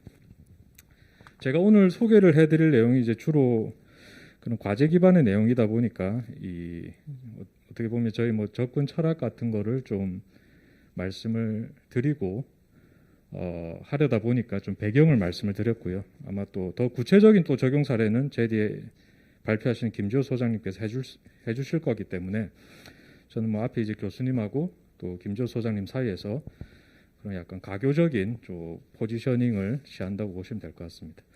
그래서 오늘 내용은 그 뭐 저는 원래 좀 담론을 좋아해가지고 이렇게 뭐 담론만으로 시간을 다 채울 수 있지만, 그래도 이제 약간 기술 색채를 내야 돼서 이제 과제에 대한 내용을 이렇게 담았습니다. 그래서 뭐 현재 뭐 빅데이터 기반 사업이 이제까지 많이 진행되어 왔음에도 불구하고 앞에 이제 협회장님께서 그런 이제 비즈니스 모델 측면에서 민간 부분에서 이제 워킹하는 부분에서는 여전히 좀 미약하거든요. 이제 스마트 그리드라는 것이 이슈가 된 지도 벌써 이제 20여 년인데 주로 이제 공공이나 정부 주도로 이제 투자가 이루어져 왔고, 그 민간 부분에서 초기에 이제 수많은 이제 글로벌 ICT 기업들이 들어왔음에도 불구하고 이제 활성화되지 못하고 있는 측면이 있다. 그러면서 조금 뭐 다른 측면에 접근이 또 필요하지 않겠나라는 그런 생각을 하고 있습니다. 그리고 저희가 뭐 국내에서도 이런 에너지 산업을 하면서 어떻게 보면 뭐 전력 IT 산업, 그러니까 스마트 그리드 산업의 전신이죠.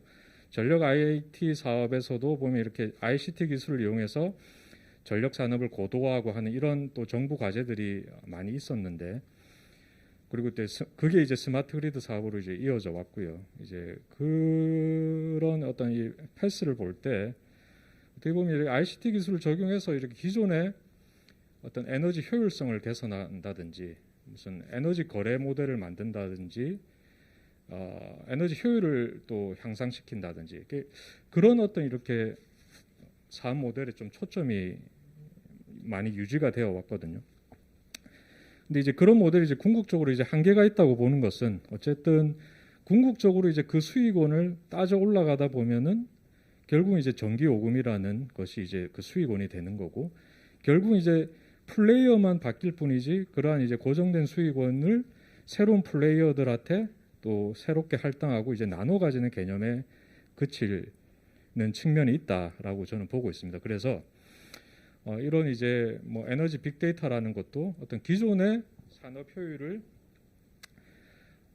뭐 개선하는 측면에 거칠 것이 아니라 그런 이제 데이터나 데이터 기반의 정보 콘텐츠 자체가 뭔가 새로운 이제 서비스가 될 필요가 있다라는 것이 좀 제가 보고 있는 관점이고요. 그런 면에서 이런 이제 에너지 빅데이터 플랫폼을 이제 그런 식으로 설계를 해가는 과정에서 이제 발생할 수 있는 뭐 정보 보호 문제라든지 데이터 공유 문제에 대해서 해결해야 될 이슈들, 그리고 뭐 어떤 식으로 이제 시스템을 보고 있나에 대해서 소개를 해드리는 시간이 되겠습니다. 예, 뭐 배경 철학을 한 2개 슬라이드 정도 담아왔는데요. 이제 3차 산업혁명, 4차 산업혁명 이런 얘기를 많이 하고, 이게 뭐 출판된 지가 거의 이제 뭐 10년도 넘은 것 같은데, 이 제레미 리프킨이라는 사람이 원래 뭐 과거부터 굉장히 많은 미래학 서적을 이렇게 저술을 했거든요. 그래서 저도 계속 이제 팔로우업을 했었고, 그러다 이제 3차 산업혁명 이때 이제 스마트 그리드 얘기를 많이 했었습니다.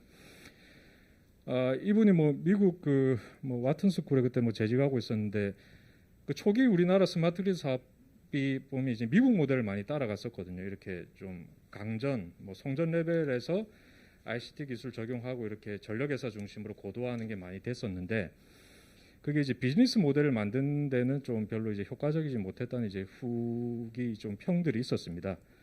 그래서 그 당시 이제 유럽은 원래부터 환경 자체가 좀 수평적이고 여러 나라들이 이제 모여 있는 지역이다 보니까 좀 바텀업 형태, 수요단에서 시작하는 모델을 택했고, 그게 이제 이 사람이 어떤 또 주장하던 철학과 잘 맞아서 좀 유럽적 모델에 좀 이렇게 뒷받침하고 좀 풍성하게 하는 그런 어떤 이제 논리가 많이 도입이 됐고요.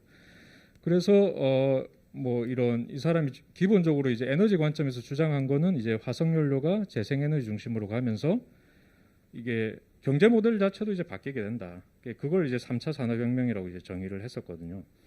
1차, 2차 때는 이제 석탄, 석유였고, 그럼 화석연료는 이제 국지적으로 이렇게 집중이 돼 있다 보니까 그걸 개발하려면 대규모 자본, 대기업 중심으로 갈 수밖에 없어서 현재 어떤 경제 구조가 대량 생산, 대량 소비 체제로 이제 온 것임에 반해서 재생에너지 중심으로 이제 에너지 전환이 이루어지면, 재생에너지는 이제 모든 글로벌 지역에 이렇게 산재해 있는 거기 때문에 어떤 산업이나 경제 모델 자체도 분산화될 수밖에 없다.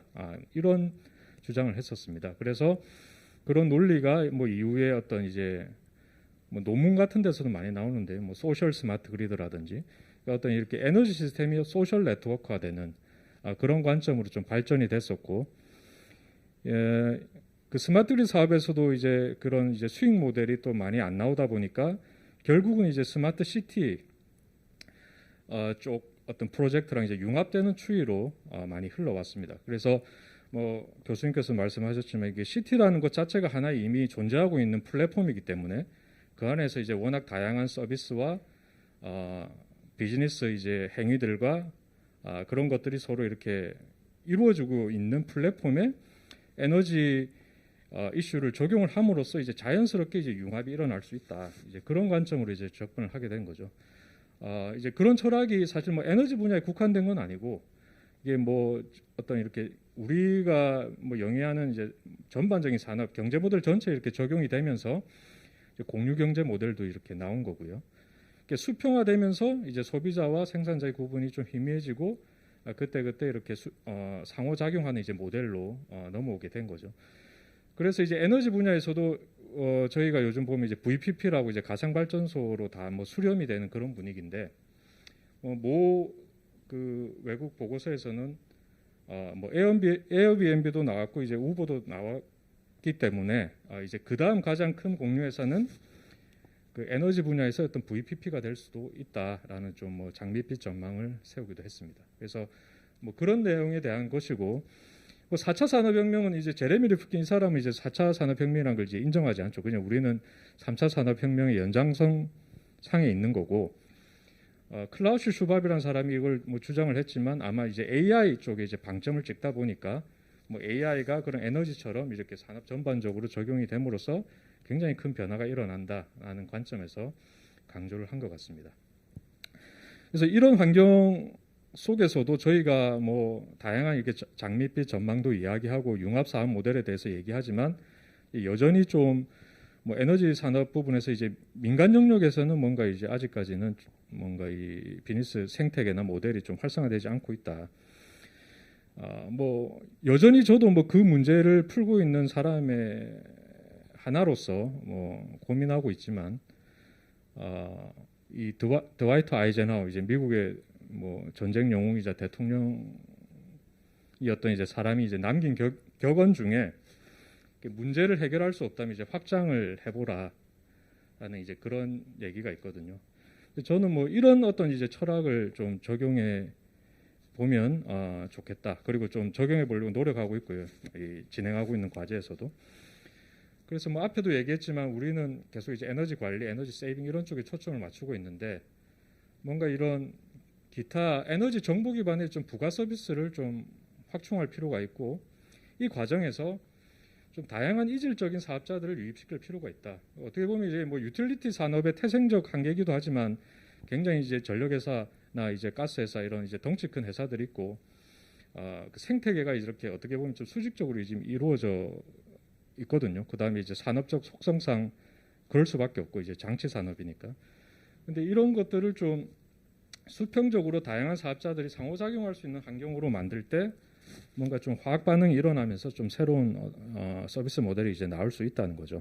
그래서 제가 지금 뭐 진행하고 있는 이런 그 빅데이터 과제도 그런 관점에서 뭔가 이제 이런 탑다운 방식이 아니라 지금의 어떤 이제 전력 분야나 그다음에 뭐 가스 분야, 에너지 빅데이터 쪽에서의 이제 기존 접근 방법은 그런 회사들이 확보한 데이터 플랫폼이 있으면 거기 달라붙어서 너희들이 이 스마트폰 앱처럼 뭔가를 이제 만들어 보라는 이제 그런 관점이거든요. 근데 그게 지금 잘 안 되고 있다고 이제 뭐 많은 사람들이 또 얘기를 하고 또 실제로 뭐 그렇습니다. 그런 이유는 어떻게 보면 뭐 이렇게 협업이 되려면 약간 이렇게 좀 대등한 관계에서 돼야 되고 또 실제로 이렇게 사업자 입장에서 보면 그 데이터의 어떤 퀄리티도 굉장히 중요한데 실제 이제 서비스하고 상관없이 모은 데이터의 경우에는 굉장히 전처리 과정이 많이 요구되고 실제 이제 서비스에 활용되지 못하는 품질의 데이터들도 많이 있거든요. 그런 관점에서 뭔가 좀 그 다른 접근 방법과 어떤 상향식의 바텀업의 어떤 그런 접근이 좀 필요할 것 같다. 그렇게 보여집니다. 그래서 뭐 그린 버튼 포함해서 뭐 전력회사들이 이런 많은 빅데이터 플랫폼을 도입하고 있지만 이제 크게 좀 뭐 인상적인 부분은 없다. 물론 이제 오파워 같은 사례가 뭐 오라클에 인수되면서 이제 뭐 어떤 그런 성공 사례로 언급이 많이 되고 있긴 하지만 뭔가 이제 아직까지는 이제 타 분야에 비해서 이제 큰 이제 뭐 이슈는 되고 있지 못하다라는 그런 관점이고요. 그래서 이런 환경에서 이걸 이제 극복하기 위한 방향으로는 이제 앞에 말씀드린 그런 이제 좀 수평적 협업 기회를 많이 창출하는 거. 그다음에 우리가 뭐 늘상 에너지 3종 데이터, 뭐 전력, 가스, 열 데이터 이렇게 통합하고 하는 문제에 대해서 얘기를 하지만 저는 이제 조금 더 이제 에너지 데이터와 이제 비에너지 데이터를 좀 엮어본 활동이 필요하다. 실제로 이제 비즈니스 유즈 케이스가 나와야 사실 이런 사업자들이 자기네 데이터를 한번 제공해 볼 용의가 생길 거라고 보거든요. 사실 지금은 어떻게 보면 좀 그 뭔가 먼저 데이터를 한번 통합해 보고 누군가한테 모아보고 뭔가를 해보자고 하니까 이제 각자 이렇게 뭐 전력 데이터니 가스 데이터니 열 데이터를 가지고 있는 사업자 입장에서는 사실 굳이 이렇게 줘야 될 동기나 이유가 없는 거죠. 그렇기 때문에 뭔가 좀 이렇게 그런 측면에서 선후가 좀 바뀐 측면이 있다라고 이제 보는 거고요. 그래서 사실 이런 문제를 또 해결하는 것도 이제 쉬운 일이 아닐 것 같습니다. 뭐 말은 제가 그런 게 이제 문제고 다른 어떤 이제 방향성이 필요하다고 하지만 현실적인 차원에서는 그럼 뭐 어떻게 이제 그런 걸 제한할 수 있느냐라는 또 이슈가 남는 거고요. 그래서 뭐 사실 이게 저희 뭐 과제 어떤 제안 내용의 일부이기도 하지만 그래서 저희는 이제 처음부터 이게 일종의 그 레퍼런스 케이스이기 때문에 또 사전 기획 연구이기 때문에 그 소규모 스타트업이나 이렇게 뭐 연구기관, 공공기관 중심으로 좀 콘솔을 짰었고요. 그래서 뭔가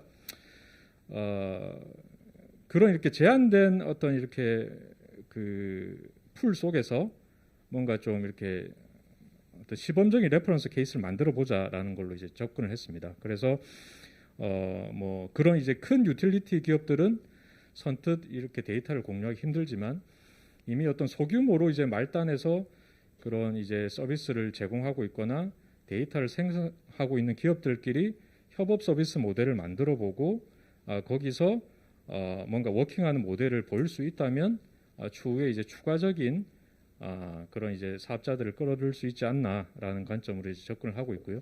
그게 저희가 뭐 근본적으로 지향하는 이제 이런 에너지 데이터 플랫폼이고 여기서 이제 또 소비자 에너지 서비스라고 제가 또 한 축을 넣은 거는 이제 뭐 우리가 흔히 말하는 이제 마이 에너지 서비스가 될 수도 있는데 아직까지는 뭔가 이렇게 소비자단에서 그런 이제 마이 에너지 서비스를 이제 활성화할 수 있는 그런 환경은 아닌 것 같아요. 그래서 현재 어떤 이제 여기서의 어떤 뭐 소비자라고 하면 뭐 그런 이제 개인이나 이제 법인이 될 수도 있고 이런 이제 서비스를 영위하고 있는 그런 이제 사업자가 필요로 하는 에너지를 이런 이제 협업 플랫폼 상에서 또 서로 연계할 수 있다면 또 새로운 시너지를 만들 수 있을 거다라고 해서 그런 어떤 두 가지 관점에서 접근을 하고 있습니다.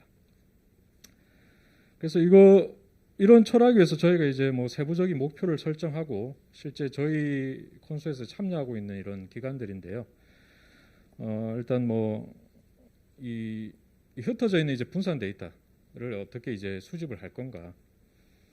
저희들은 이제 기본적으로 이제 규모가 작은 어떤 객체들이기 때문에 기업들이기 때문에 뭔가 이 앞에 말씀드린 그런 이제 큰 유틸리티 회사들이 서로 이제 데이터를 넘기는 문제보다는 좀 간단하기 때문에 그런 이제 어떤 제한된 스케일에서의 어떤 이제 데이터 수집 문제를 좀 표준화해 보기 위해서 같이 연구를 하고 있고 이 과정에서 당연히 이제 개인정보 보호 문제나 데이터 공유 문제가 발생하고 있기 때문에 이걸 이제 제도적 관점과 기술적 관점에서 또 해결하려는 어떤 그런 방안을 좀 수립을 해보고 있습니다.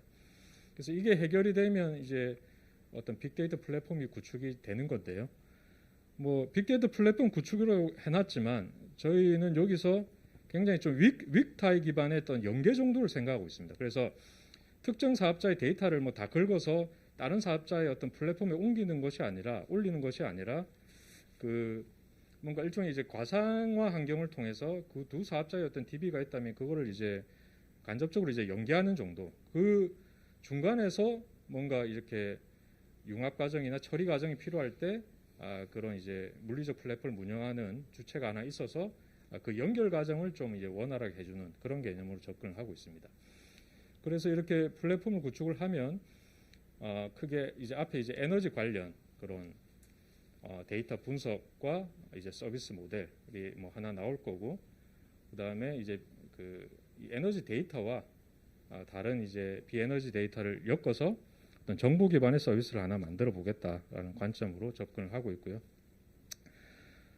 뭐 프론트엔드의 어떤 이렇게 서비스 인터페이스 설계 중인데 저희가 뭐 가칭으로 지금 포탈이라는 걸 붙인 거고 현재 이미 뭐 한전에서 운영 중인 엔터 같은 이제 포탈도 있기 때문에 저희는 이제 조금 이렇게 다른 측면에서 그런 이제 서로 다른 기업 간의 어떤 데이터 거래라든지 또 어느 한 기업이 데이터를 제공하면 다른 기업이나 기관에서는 그 데이터를 가공해서 AI 기반으로 가공해서 이제 새로운 어떤 이제 정보를 제공할 수 있는 그런 과정을 좀 구현해 보려는 그런 철학으로 이제 접근을 하고 있습니다.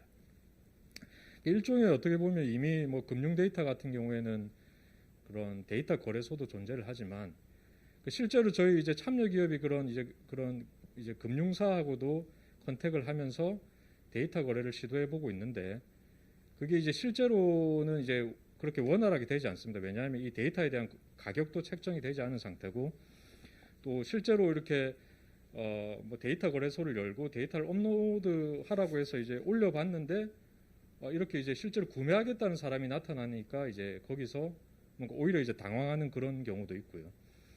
그래서 어떻게 보면 이게 뭐 당분간에 이렇게 표준화되고 규격화되기 힘들기 때문에 이렇게 거래를 발생시키는 데는 뭔가 이렇게 중재자가 필요할 거라는 생각이 들더라고요. 그래서 이런 플랫폼 상에서 이 플랫폼이 됐든 아니면 제3의 참여 기관이 됐든 그런 이제 데이터 거래에서의 어떤 이제 뭐 코디네이터라든지 아니면 데이터와 데이터 가공 업체 간을 연결해주는 그런 이제 어떤 이제 중개자를 설정을 해서 그런 협업 모델을 좀 설계를 하고 있다고 보시면 될 것 같습니다. 그래서 어쨌든 이건 이제 1년 기간의 어떤 이제 또 뭐 과제이기 때문에 저희가 뭔가 이제 결과물을 좀 보여야 되는 그런 측면이 있거든요. 그래서 저희가 뭐 대표적으로 한 2가지 정도, 뭐 추가적으로 가능하면 또 더 보일 수도 있고요. 이제 기본적인 컨셉은 뭐 기존의 그런 에너지 관리나 뭐 이런 에너지 비용 절감 외에 데이터 기반으로 엮어서 최소 이제 2가지 이상 그 융합 서비스 사례를 좀 보여줘 보겠다라는 그런 목표하에서 뭐 에너지와 이런 부동산 데이터라든지 아니면 뭐 이미 어떤 이 데이터 분석 기반의 보안 서비스를 제공하고 있는 기업과 에너지 데이터를 엮어서 에너지 사용 시설의 어떤 이제 융합 보안 서비스라든지 이런 것들을 이제 보여주는 형태로 준비를 하고 있습니다.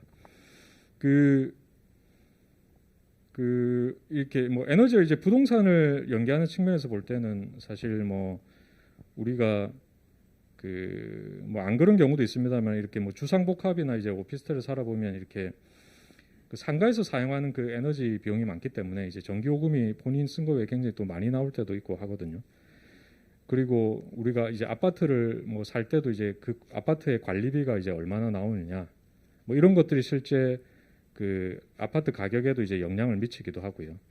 그래서 뭐 요즘 뭐 태풍 불면서 이제 뉴스에 자주 나왔던 이제 마린시티 이런 경우에도 보면 굉장히 이렇게 높은 주상복합 아파트 같은 경우에는 이런 이제 관리비가 굉장히 또 많이 나오거든요. 그래서 그런 어떤 요소들이 또 이 뭔가 이제 아파트 가격에 영향을 미치기도 하고 또 소비자들이 그 선택을 할 때 그런 관리 비용이나 전기 요금 같은 것들을 또 많이 보기도 하더라고요.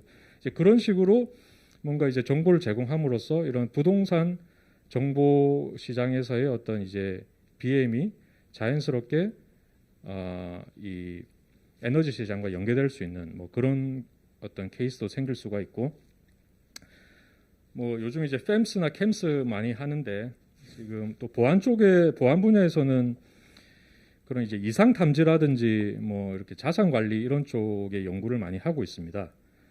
뭐 이런 또 포럼 전에 이제 그 정택중 대표님께서 그런 이제 헬스케어 쪽하고 이제 에너지 분야의 어떤 융합도 많이 얘기를 하셨는데 에너지 정보가 또 일종의 그 어떤 이렇게 컨텍스트를 간접적으로 주는 그 정보가 될 수도 있거든요. 그래서 그런 이제 에너지 데이터를 활용한 이게 컨텍스트를 분석함으로써 실제 그 관찰 대상이 되는 사람이나 그 설비나 그런 시설이 정상적으로 돌아가고 있느냐 아니냐 여부를 또 판단할 수 있는 거죠. 그런 관점에서 뭔가 또 이렇게 융합 보안 서비스를 만들어 볼 수 있는 그런 배경이 되겠다. 그래서 다시 또 철학으로 이렇게 넘어오면 그 우리나라에서도 이제 DNA라고 해서 이제 과기부 쪽에서 이제 뭐 데이터 네트워크 AI 이제 결합해서 이제 접근하는 이제 연구 과제들이 많이 이루어지고 있고, 그 국제 표준화 기구인 이제 ITUT에서도 이제 데이터 AI 커먼즈라고 해서 이런 이제 사전 연구격으로 뭔가 이 데이터 AI 기반의 공유 경제 플랫폼 프레임워크를 만들려는 연구를 진행하고 있습니다. 그러니까 데이터와 AI를 하나의 어떤 무형의 자원으로 보고, 뭐 앞에 그 사례로 나온 그런 이제 차량이나 이제 숙박처럼 그걸 이제 공유를 하는 거죠. 그러니까 이렇게 흩어져 있는 데이터나 AI 어떤 연산 능력은 가치가 없을 수 있지만, 커뮤니티 내에서 이제 다양한 참여자들의 데이터를 모으고 또 거기서 이 AI 가공 능력이 뛰어난 뭐 참여자의 그런 캐파를 공유할 수 있다면 그 커뮤니티 자체가 뭔가 이렇게 수익을 얻을 수가 있고 그 수익을 이제 공유하는 개념이 되는 거죠. 그래서 데이터 AI 커먼즈라고 하는데, 이 커먼즈라는 것은 이제 그런 이제 커뮤니티에서 공유적 속성이 이제 강해진 그런 이제 의미를 가진다고 이해를 하시면 될 것 같아요. 그래서 이런 데이터 AI 커먼즈라는 일종의 뭔가 이제 보편적인 이제 프레임워크가 있는 거고요. 거기에 저희는 이제 에너지를 좀 더해서 에너지와 데이터와 이제 AI를 엮어서 에너지 데이터 AI 이제 커먼즈를 한번 만들어 보겠다라는 이제 그런 관점으로 좀 접근을 하고 있습니다. 그래서 데이터를 제공할 수 있는 기업들이 있을 거고요. 일단 뭐 AI 저희가 뭐 이제 고려대학교나 이제 뭐 그다음 한국전기연구원 같은 이런 뭐 데이터를 분석하고 연구하는 기관들도 들어와 있거든요. 이런 기관들은 어떻게 보면 이제 AI 기반으로 정보 가공을 해줄 수 있는 그런 참여자가 되는 거고요. 실제로 뭐 에너지 사업을 하고 있는 사업자들도 있고, 그 다음에 이런 이제 앞에 말씀드린 이제 AI 스페라 같은 이제 보안 기업도 있기 때문에 이런 것들이 서로 이런 세 가지 영역에서 역할을 분담해서 좀 융합된 서비스를 만들어보고 그 플랫폼이 수익을 얻으면 거기에 대해서 이제 그 수익을 공유하는 모델로 한번 그려보고 있습니다. 예, 이제 그런 과정이고 저희가 뭐 플랫폼 명칭을 뭐 이렇게 뭐 에너지 데이터 뱅크라고 이제 붙여봤거든요. 그 뭐 계속 제가 이런 강조드리고 있는 것은 어떻게 보면 저희 어떤 이렇게 수익 공유에 기반한 이제 비즈니스 모델 관점에서 말씀을 드리고 있는데, 약간 이제 은행의 속성하고도 비슷하다. 우리가 어떤 은행에 이제 돈을 예치해서 거기서 이제 이자율이 발생해서 고객들이 그 수익을 어떤 공유하는 체계듯이 그 데이터를 생성할 수 있는 뭐 사람이 됐든 기업이 됐든 그 데이터를 제공을 하고 그 모아진 데이터를 활용해서 이제 어떤 이제 사업을 했을 때 그 사업이 수익을 내게 되면 거기에 대한 이제 기업은만큼 이자를 주듯이 그거를 이제 데이터 일종의 프로슈머에게 환원을 하는 그런 개념이다. 그런 과정에서 이제 현실적으로 해결해야 되는 뭐 데이터 공유나 데이터 공유 과정의 어떤 소비자의 어떤 그 제공자의 뭐 허락 문제라든지 동의 문제라든지 이런 문제들을 좀 해결해 가야 되는 게 있고, 그 보면 이제 기술적으로는 뭐 비식별화라든지 뭐 이런 것들이 있고 소비자 이제 동의 과정도 있고 뭐 가명화, 익명화 이런 요소들이 있는데 이런 것들을 이제 기술적으로 또 정책적으로 또 어떻게 좀 구현해야 되겠느냐 이런 이제 관계들이 필요한 거고요. 보완적으로 우리가 뭐 재생에너지를 이렇게 설치할 때도 많이 이렇게 적용이 되고 있는 방법이지만 그 소비자들의 어떤 이렇게 반대들이 있잖아요. 발전소를 집권할 때. 근데 그 소비자들을 이제 같이 좀 이해관계자로 이제 끌어들이면 그런 이제 저항이 확실히 좀 줄어들거든요. 마찬가지로 이런 데이터 사업도 실제로 이제 그 데이터를 생성하는 이제 소비자들 뭐 우리가 뭐 스마트 미터 얘기하면서 그렇게 생성하지만 지금은 뭐 데이터 소유권의 어떤 문제도 굉장히 좀 뭐 인식 밖에 있고 잘 정리되고 있지 않은데 실제로 그런 데이터를 이제 뭐 제공하고 뭐 동의를 해서 또 이렇게 참여하는 소비자들에 대해서는 이제 우리 에너지 프로슈머 얘기하듯이 그 뭐 여기서 이제 수익이 발생했을 때 그 소비자에게도 일부 이제 그 수익을 환원하는 그런 모델로 이제 접근을 할 수 있겠다라고 이제 보고 있습니다.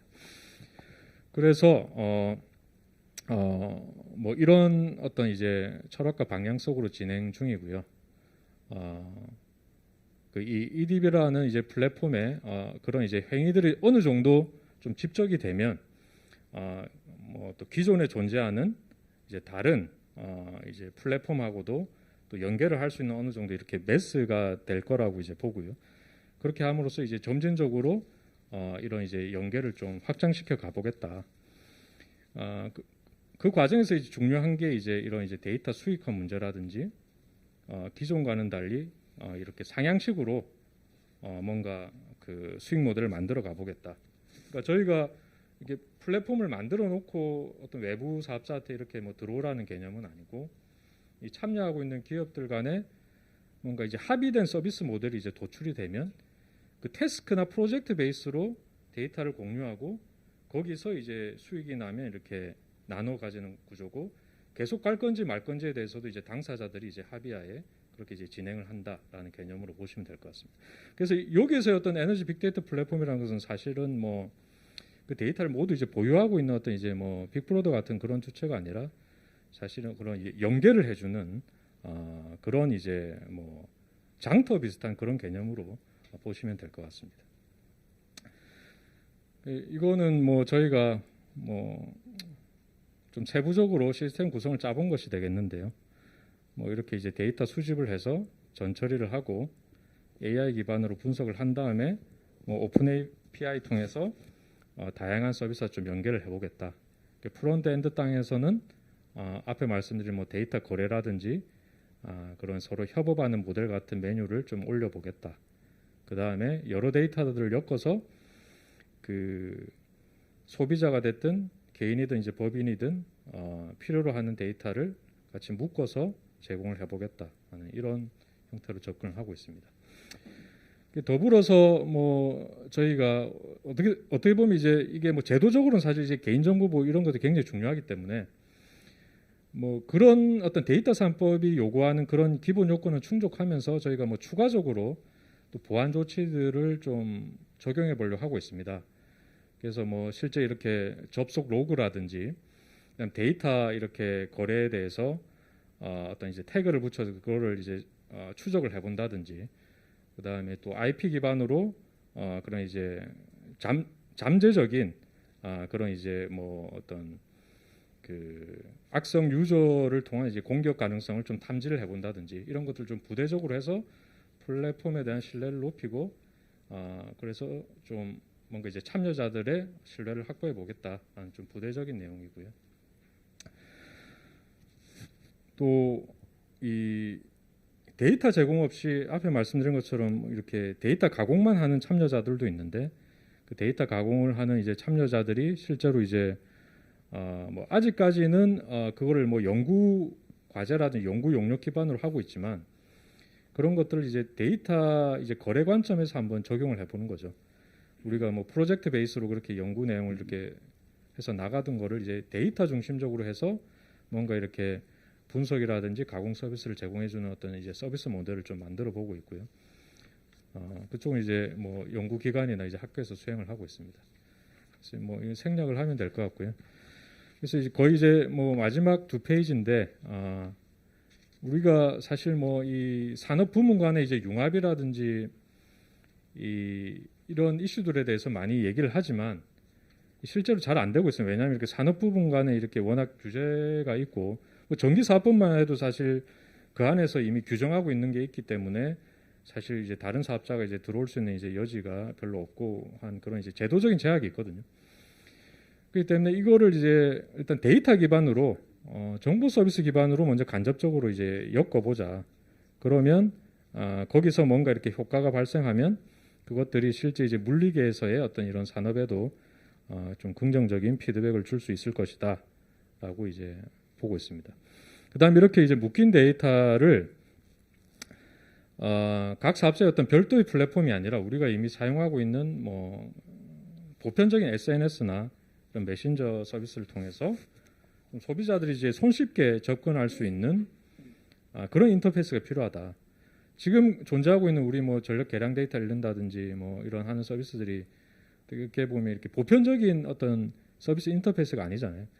그걸 보기 위해서는 이제 소비자들이 일일이 거기에 또 회원 가입도 하고 다시 뭐 들어가고 뭐 그렇게 해야 되기 때문에 뭐 나이 드신 분들은 더 어렵고, 자 인터넷 뱅킹만 해도 이제 나이 드신 분들 어려워서 직접 은행을 이제 가고 하는데, 그래서 이런 어떤 이제 접근성을 확 떨어뜨릴 필요가 있다. 요즘 보면 우리가 새로 가입할 때도 다 이제 뭐 카톡 아이디나 이제 지메일 계정으로 그렇게 다 그 가입 절차도 이제 자동화되는 그런 과정인데, 그래서 이런 이제 데이터 기반의 서비스들도 이미 존재하고 있는 이런 이렇게 보편적인, 사람들이 굉장히 익숙하게 생각하는 이제 SNS를 통해서 쉽게 이렇게 전달될 수 있도록 하겠다라는 것이 이제 뭐 또 저희가 뭐 이번에 좀 해보고 싶은 그런 제안 방향이 되겠습니다. 예, 뭐 이 시간 제약도 있고 제가 뭐 두서없이 말씀을 드렸습니다. 예, 뭐 질문이나 또 코멘트는 나중에 또 토론 시간 때 받도록 하고 이상 발표를 마치도록 하겠습니다. 감사합니다. 예, 감사합니다. 에너지 및 비에너지 데이터 융합을 통한 비즈니스 모델 구상 시 검토해야 될 내용과 실제 추진 사례를 들을 수 있는 시간이었습니다. 다음은 옴니 시스템의 김지효 연구소장님께서 지역 에너지 비즈니스 모델 소개 및 규제 샌드박스 활용 사례를 발표해 주시겠습니다.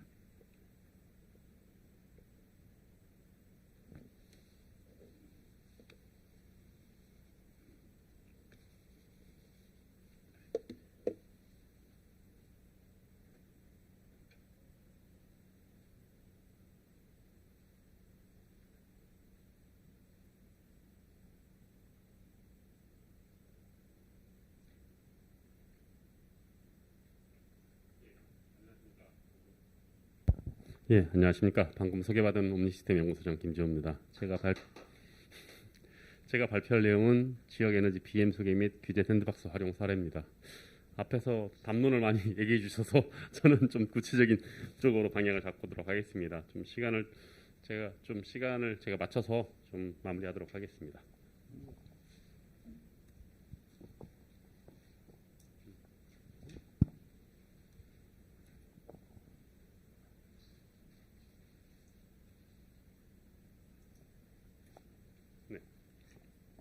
실제 저희 과제는 도시형 스마트 그리드 기반 에너지 공유공동체 신 서비스 실증 및 운영 기술 개발이고요.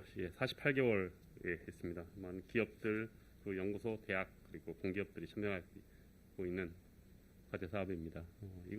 이 자료가 앞에 강동주 박사님도 사용했는데 이게 보고서, 이게 공식 보고서 있던 걸 제가 1차 발췌를 해서 일부를 저희에 맞게 좀 수정을 했는데, 이제 강정수 대표님은 이걸 훨씬 더 업그레이드를 많이 하셨더라고요, 이 내용을. 네. 실제적으로 저희 스마트 그리드 실증 사업의 미래형 스마트 그리드 실증 사업의 핵심 사업은 딱 두 가지입니다. 첫 번째는 에너지 거래입니다. 그리고 에너지 전체 플랫폼을 만드는 문제입니다. 그래서 에너지 거래를 위해서 뭐가 필요할까, 여러 가지 문제점이 있는데, 이것을 규제 샌드박스 도입을 통해서 한번 우리도 실험을 해보자, 거래를 실험을 해보자는 거였고요. 그리고 에너지 데이터 플랫폼이 문제가 됐던 걸 어떤 에너지 데이터에 대한 정형화, 체계화, 비식별화를 통해서 데이터를 공개를 하는 사업을 일단은 정보 동의를 기본적으로 받아서 저희가 실증 세대가 3,000세대에 대해서 이런 사업을 진행하자는 방향으로 사업이 구성돼서 현재 진행 중에 있습니다. 지금 1년째 진행 중이고요. 앞으로 한 3년이 더 남아 있는 사업입니다. 기존에 사업들이 있었고 이런 사업들이 있었는데, 특히 이제 에너지 거래를 위해서 해외 사례들을 좀 살펴봤습니다. 지금 VPP 사업에 대해서 가장 유명한 기업은 독일의 RWE하고 지금 넥스트 크래프트베르게가 있습니다. 실제적으로 많은 VPP 사업을 진행하고 있고요. 저도 향후의 미래 한국의 사업의 공유의 최대 사업의 이슈는 VPP가 될 거라고 생각을 합니다. VPP가 이제 실제는 이제 가상발전소는 용어보다는 저희는 분산자원 집합 가상발전소 이런 식으로 용어를 정했는데요. 이제 분산 에너지 확대에 따라서 이것을 해결할 수 있는 방향은 VPP밖에 없다고 생각을 하고 있고요. 이것에 대한 사업 모델들을 저희가 실증하는 모델들을 살펴보도록 하겠습니다. 실제 저희 프로그램도 5가지로 구성되어 있습니다. 첫 번째는 선택형 요금제 서비스.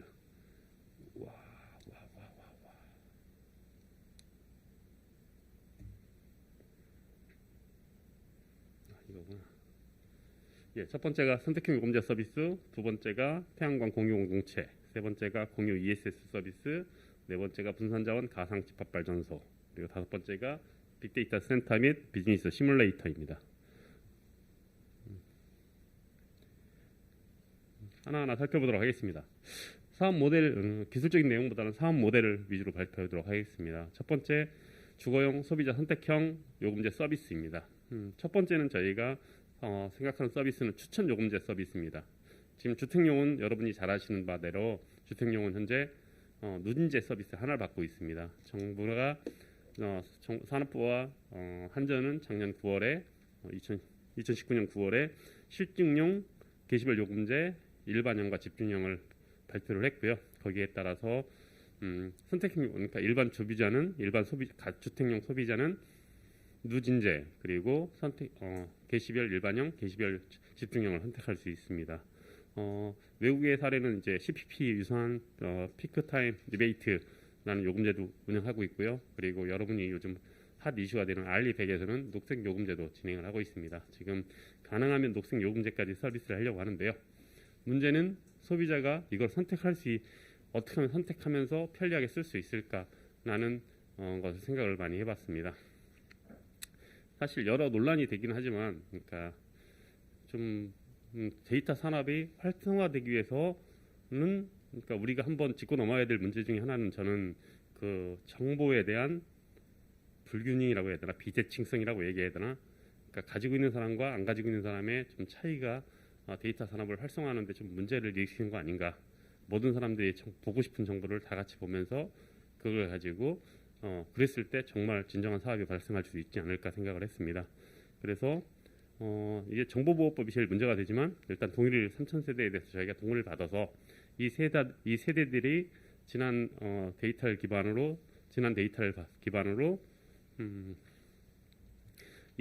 자기 현재 요금제가 어떤 게 좋을지를 판단을 하고요.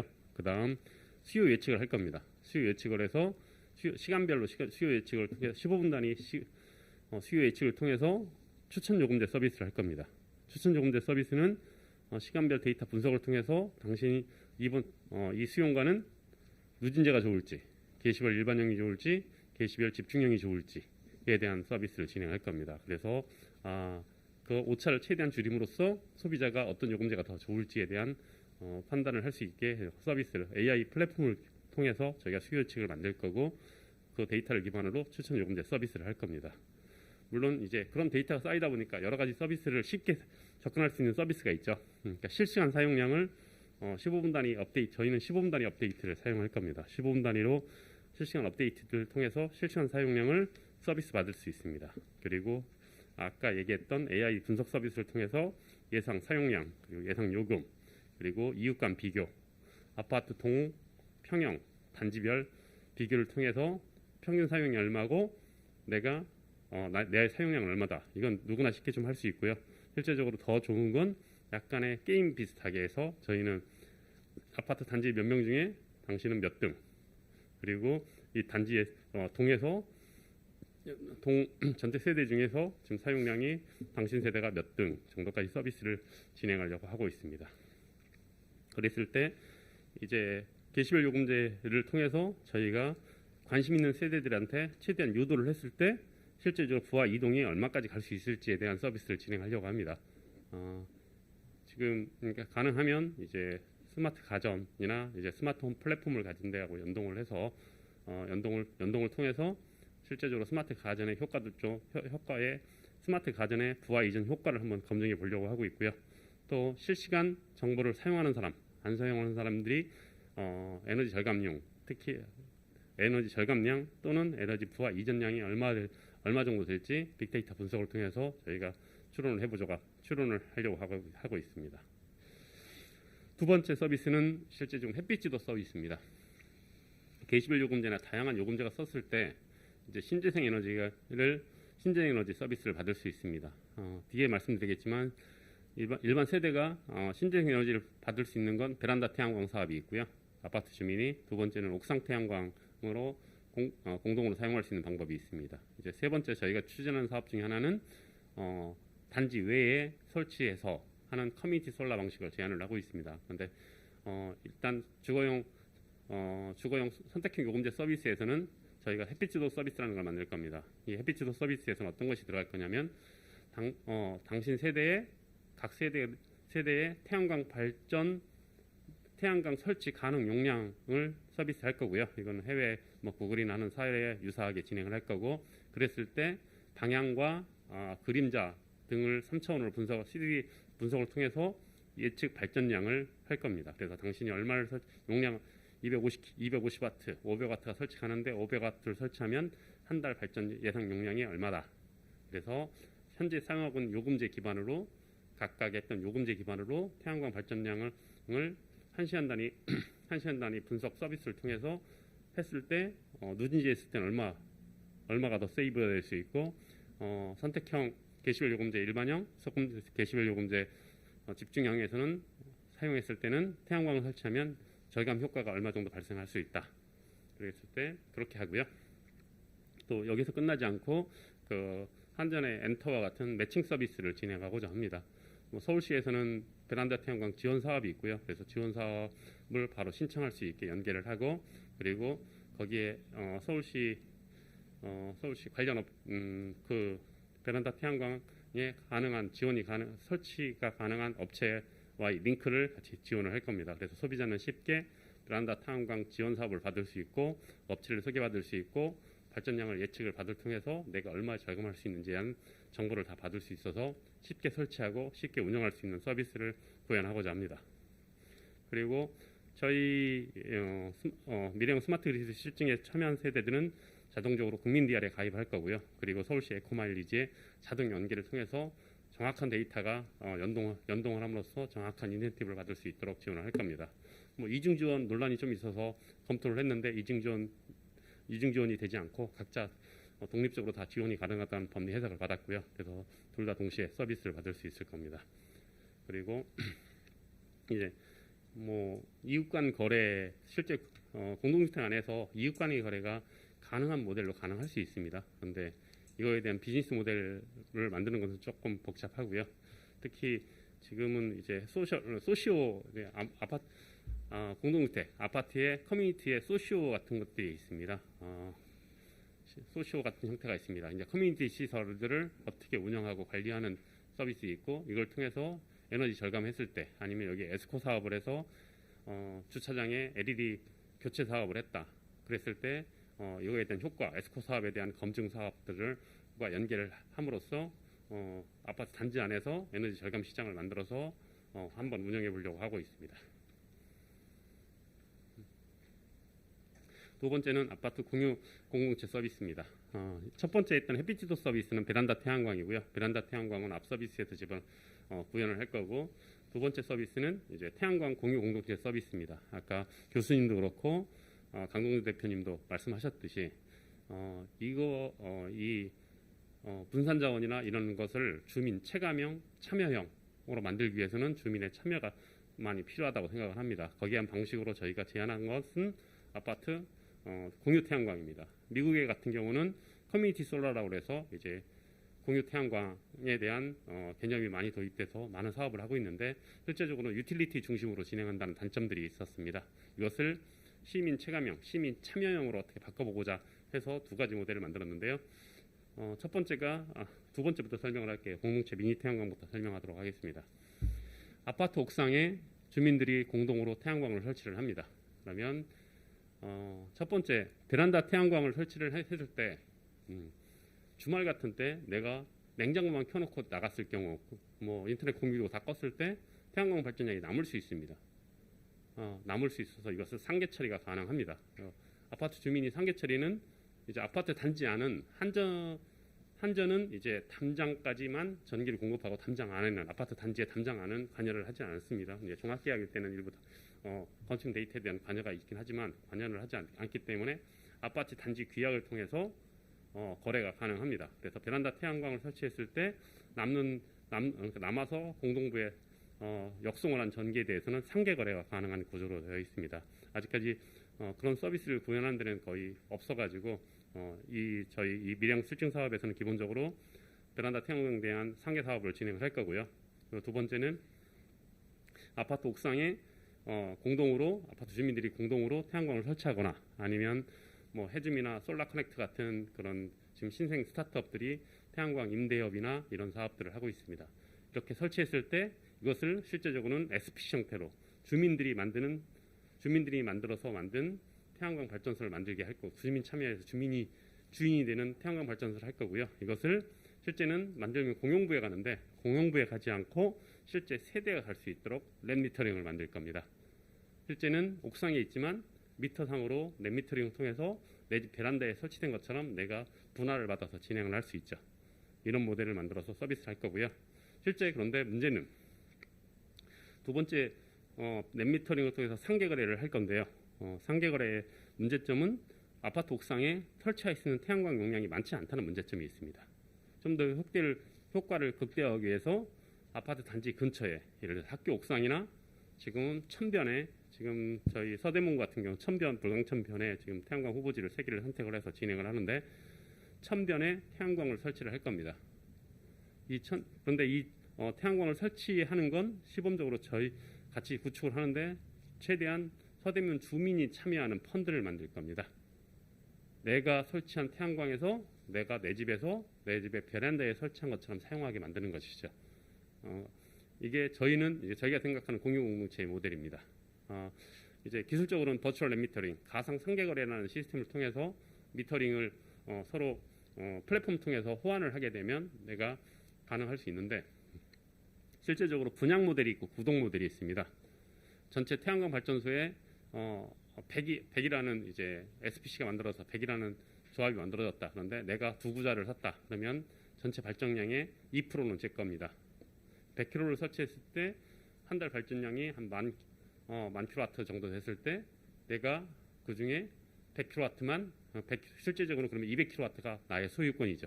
그러면 200kW만큼 내가 가져가는 건 이제 분양 모델인데 이럴 경우에는 유지 관리나 이제 운영 관리 비용에 대한 처리나 그런 비용에 대한 문제점이 많이 발생할 수 있습니다. 그래서 미국에서 사례를 보면 이런 문제 해결책으로서 서브스크립션 구독 모델을 사용했습니다. 현재 뭐 미래 사회를 구독 사회라고 하죠. 이제 구독 모델의 가장 성공한 케이스가 넷플릭스가 있을 수 있습니다. 그러니까 한 달 동안 얼마 사용하면 내가 데이터를 얼마 정도 마음대로 사용할 수 있는 모델. 저희는 이 태양광에서 구독 모델을 사용할 건데요. 이 구독 모델은 내가 100kW만 사겠다. 100kW만 한 달에 100kWh만 사는 겁니다.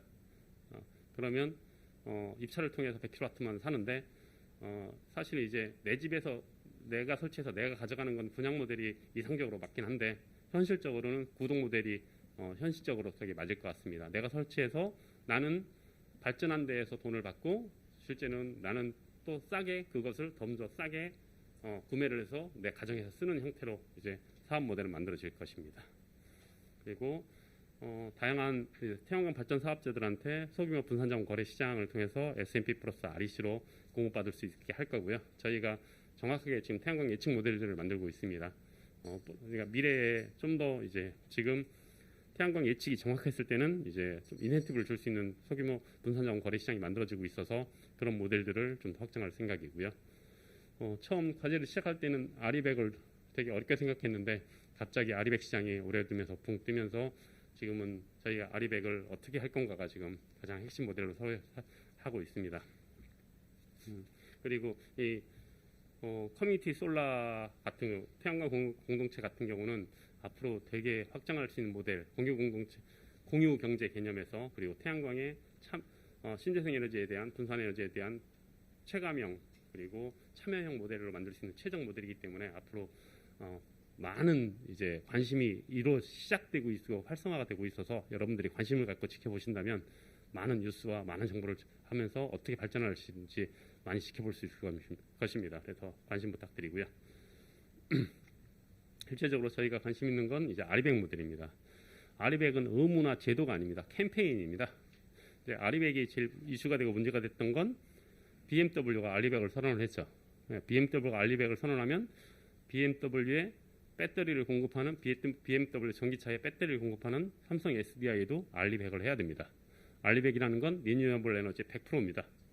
내가 저 아리백 캠페인에 선언한 업체에 물건을 납품하기 위해서는 이것을 생산하기 위해서 내가 쓴 모든 전 에너지는 신재생 에너지의 100%를 부담을 해야 됩니다. 알리백을 구현할 수 있는 방법은 네 가지가 있습니다. 첫 번째는 내가 신재생 에너지를 바로 설치해서 쓰는 방식이 있죠. 두 번째는 두 번째는 이제 REC 자가 발전 그리고 PPA 계약하는 방식이 있습니다. 세 번째는 REC처럼 알리백 인증서를 사는 방법이 있고, 네 번째는 녹색 요금제를 쓰는 방식들이 있습니다. 그러니까 저희가 저희 사업에서 이 미래형 실증 사업에서는 녹색 요금제하고 REC 인증서를 발급 구매하는 시스템을 도입을 해서 서비스를 구현하려고 하고 있습니다. 이 태양광 공유공채에서 마지막 서비스 사업은 에너지 기부입니다. 대기업, 중견기업, 저희 회사도 기부 예산을 가지고 있습니다. 그런데 기부가 더 활성화되는 이유 중에 하나는 공적 기부에 해당되면 세금, 법인세 감면을 많이 받을 수 있다는 겁니다. 근데 알아본 결과 에너지 분야는 아직 공적 기부에 해당되지 않고 있습니다. 그래서 공적 기부에 해당됐을 때 예를 들어서 공동체 태양광 펀드를 만들어서 주변 나대지의 주민들이 같이 태양광 발전소를 만드는데 그 중에 일부 예산을 대기업이나 중견기업, 기업의 에너지 기부 예산으로 받았을 때 그 기부 받은 예산은 다른 사람이 쓰는 게 아니라 임대 아파트나 그 노인층, 극노인층 사는 분들한테 똑같이 가상 넷미터링을 통해서 그 데이터를 전달해 주는 거죠. 그러면 그 집은 150kW를 썼다 그랬을 때 기부받은 것으로서 100kW를 기부를 받으면 실제적으로 그 취약계층에서는 50kWh만 이제 전기 요금을 부담하는 형태로 만들어 드리는 겁니다. 이게 에너지 기부 형태고 이 부분도 많은 이슈가 될 거라고 생각을 하고 있습니다. 다음은 똑같이 이제 공유 ESS입니다. 이제 미국도 커뮤니티 ESS라고 검색을 해보면 커뮤니티 ESS 사업이 많이 뜨고 있습니다. 아까 태양광을 외부에 써서 커뮤니티 솔라를 얘기했죠. 커뮤니티 ESS도 가능합니다. 특히 우리나라 같은 경우는 지금 옥내형 ESS 설치가 너무 강화돼서 실제 사업이 되게 어려운 측면이 있습니다. 옥내형 이것을 외부에 설치를 해서 내 집에 설치한 것처럼 내가 분양을 받아서 쉐어를 통해서 내가 ESS를 내 집에 설치한 것처럼 쓸 수 있습니다. 그것은 뭐 가상 넷미터링을 만들면 바로 쓸 수 있는데 이 부분을 이제 어떻게 이 부분에 대한 활성화 방안들을 검토를 해서 이제 법제화를 해서 저희가 정부에 보고할 예정입니다. 그리고 에너지 커뮤니티 허브입니다. 제가 저희 비즈니스 모델을 너무 많이 가르쳐 주는 것 같은데 ESS를 학교에 설치했습니다. 학교에 설치하면 주중에는 효과가 되게 좋습니다. 근데 주말에는 학교에 설치한 ESS가 놀죠.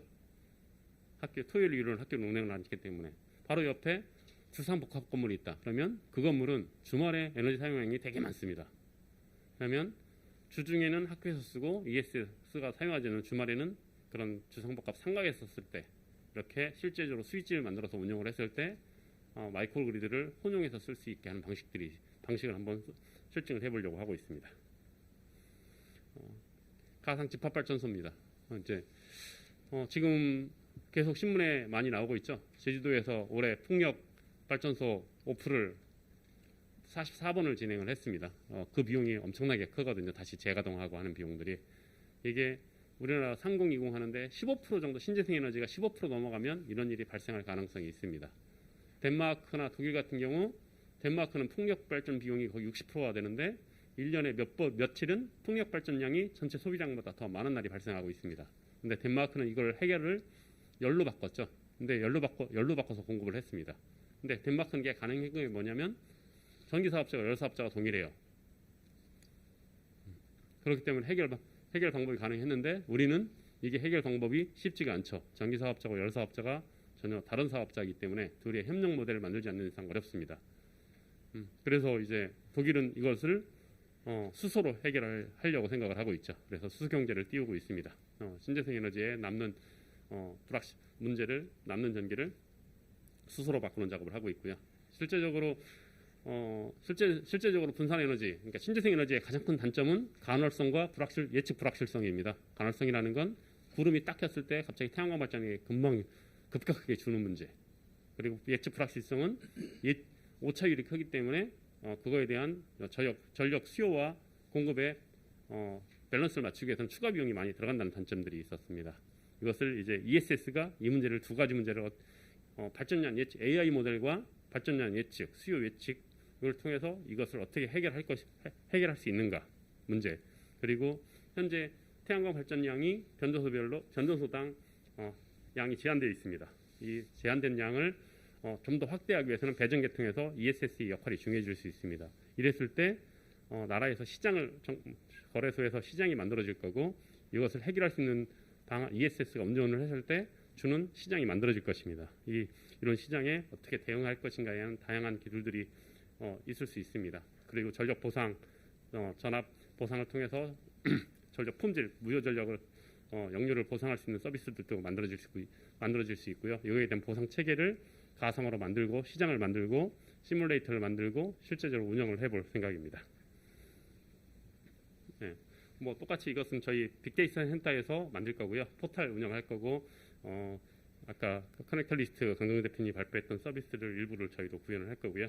저희는 이것을 한번 전체적인 이 비즈니스 모델을 디지털 트윈 기반으로 비즈니스 시뮬레이터를 만들 것입니다. 그래서 제3자가 와서 이 자기 모델을 한번 검증해 볼 수 있도록 사이트를 열어줄 거고요. 그리고 저희들도 이런 모델들을 시뮬레이션 해볼 수 있는 시뮬레이터를 디지털 트윈 기반으로 만들어서 운영할 생각입니다. 네, 이런 사업을 할 거고요. 이걸 위해서 규제 샌드박스를 도입을 했습니다. 규제 샌드박스는 규제 세 가지가 있습니다. 규제 신속 확인, 실증을 위한 규제 특례, 임시 허가가 있습니다. 신속 확인은 이게 규제가 정말 규제가 있는 거냐, 규제 허가 여부가 필요한지를 30일 이내에 회신하는 거고요. 이게 안 됐을 경우는 실증을 위한 규제 특례가 있습니다. 저희는 사업은 실증을 위한 규제 특례를 진행을 했고요. 그리고 그다음 임시 허가가 있습니다. 임시 허가는 되게 좋은 제도입니다. 규제 특례나 임시 허가는 1+1입니다. 그러니까 1회 2년간 할 수 있고 연장을 할 수 있는데, 규제 특례는 2년 플러스 2년인데 임시 허가는 두 번째 연장했을 때는 법이 만들 때까지 쭉입니다. 임시 허가가 무지 좋다는 걸 말씀드리고 싶고요. 뭐 임시 허가보다는 저희는 이제 실증을 위한 규제 특례를 통해서 진행을 했습니다. 이런 안정성이나 이런 검증하기 위해서 해주는 제도고요. 이게 특례를 사업자가 신청을 하면 산업부에서 검토를 하고 관련 행정기관에서 이것을 검토를 해서 보고 규제 특례 심의위원회가 개최가 됩니다. 그러면 규제 특례 여부 및 범위를 심의를 조정을 하고 산업부가 최종적으로 특례를 부여하는 제도로 있습니다. 좀 오래 걸릴 수 있습니다. 그리고 여러 협력기관, 관련 기관들의 다 같은 동의와 검토가 필요하기 때문에 준비를 잘 하셔야 됩니다. 이것보다는 그래서 저희는 실제적으로 세 가지에 대해서 규제 특례를 받았습니다. 첫 번째는 전기 재판매 사업자입니다. 전기 재판매 사업자, 신재생 발전 사업자, 그리고 중개거래 사업자에 대한 세 개의 특례를 서울특별시에 대해서 3,000세대에 대해서 규제 특례를 받았습니다. 첫 번째 전기 재판매 사업자는 전력 시장을 통하지 않고 신재생 전기 공급자와 한전으로부터 전력을 구매하여 소비자에게 다양한 요금제와 서비스를 제공한다라고 문구를 이렇게 받았습니다. 그러니까 전기 재판매 사업자와 전기 판매 사업자는 차이가 있습니다. 재판매 사업자는 한전으로부터 사는 거고, 판매 사업자는 거래소에서 직접 살 수 있는 사업자입니다. 그런 차이가 있다는 걸 알아주시고요. 신재생 발전 사업자는 라는 규제 특례를 받았습니다. 실증 구역 내에서 1메가와트 이하의 신재생 발전은 설치자로서 시장이 통하지 않고 전기 재판매 사업자한테 거래할 수 있습니다. 그러니까 저희가 설치한 전기는 저희가 살 수 있는 받았고요. 그리고 이것을 중개거래할 수 있는 걸 통해서 가상 상계거래가 가능할 수 있는 중개거래 사업자를 받았습니다. 신재생 자원 보유자가 보유한 설비를 이용해서 생산한 전력을 전기 재판매 사업자 또는 전기 사용자에게 공급을 중개하는 서비스입니다. 그래서 실제적으로 24개월 2년을 받았고 플러스 2년을 추가 신청을 할 수가 있습니다. 그래서 4년 동안 사업하는 4년 동안 할 수 있는데요. 조건이 필요합니다. 저희 요금제는 저희가 전기 신사업 신고 절차를 준용하되 실증 사업의 특성을 감안해서 최소한 간소화해서 산업부와 협의를 해서 요금제를 정할 수 있습니다. 그래서 지금 저희가 요금제는 다시 설계하고 있고요. 산업부와 한전이 내었던 실증 요금제보다 조금 더 현실적으로 좀 좋은 요금제를 지금 설계를 마무리해서 지금 산업부와 협의를 진행을 하고 있습니다.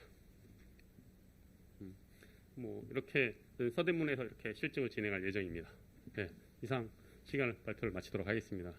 추가 질의응답은 이제 질의응답 시간에 받도록 하겠습니다. 감사합니다. 예, 감사합니다. 실제 에너지 사업화를 하면서 규제 샌드박스를 활용한 사례를 들을 수 있었습니다. 오늘 포럼에 참석해 주셨던 모든 분들에게 감사 인사를 드리며 포럼은 이것으로 마치도록 하겠습니다. 그리고 유튜브 중계도 여기서 마치도록 하겠습니다. 이후는 포럼 토론을 자유롭게 하시는 시간을 가지도록 하겠습니다.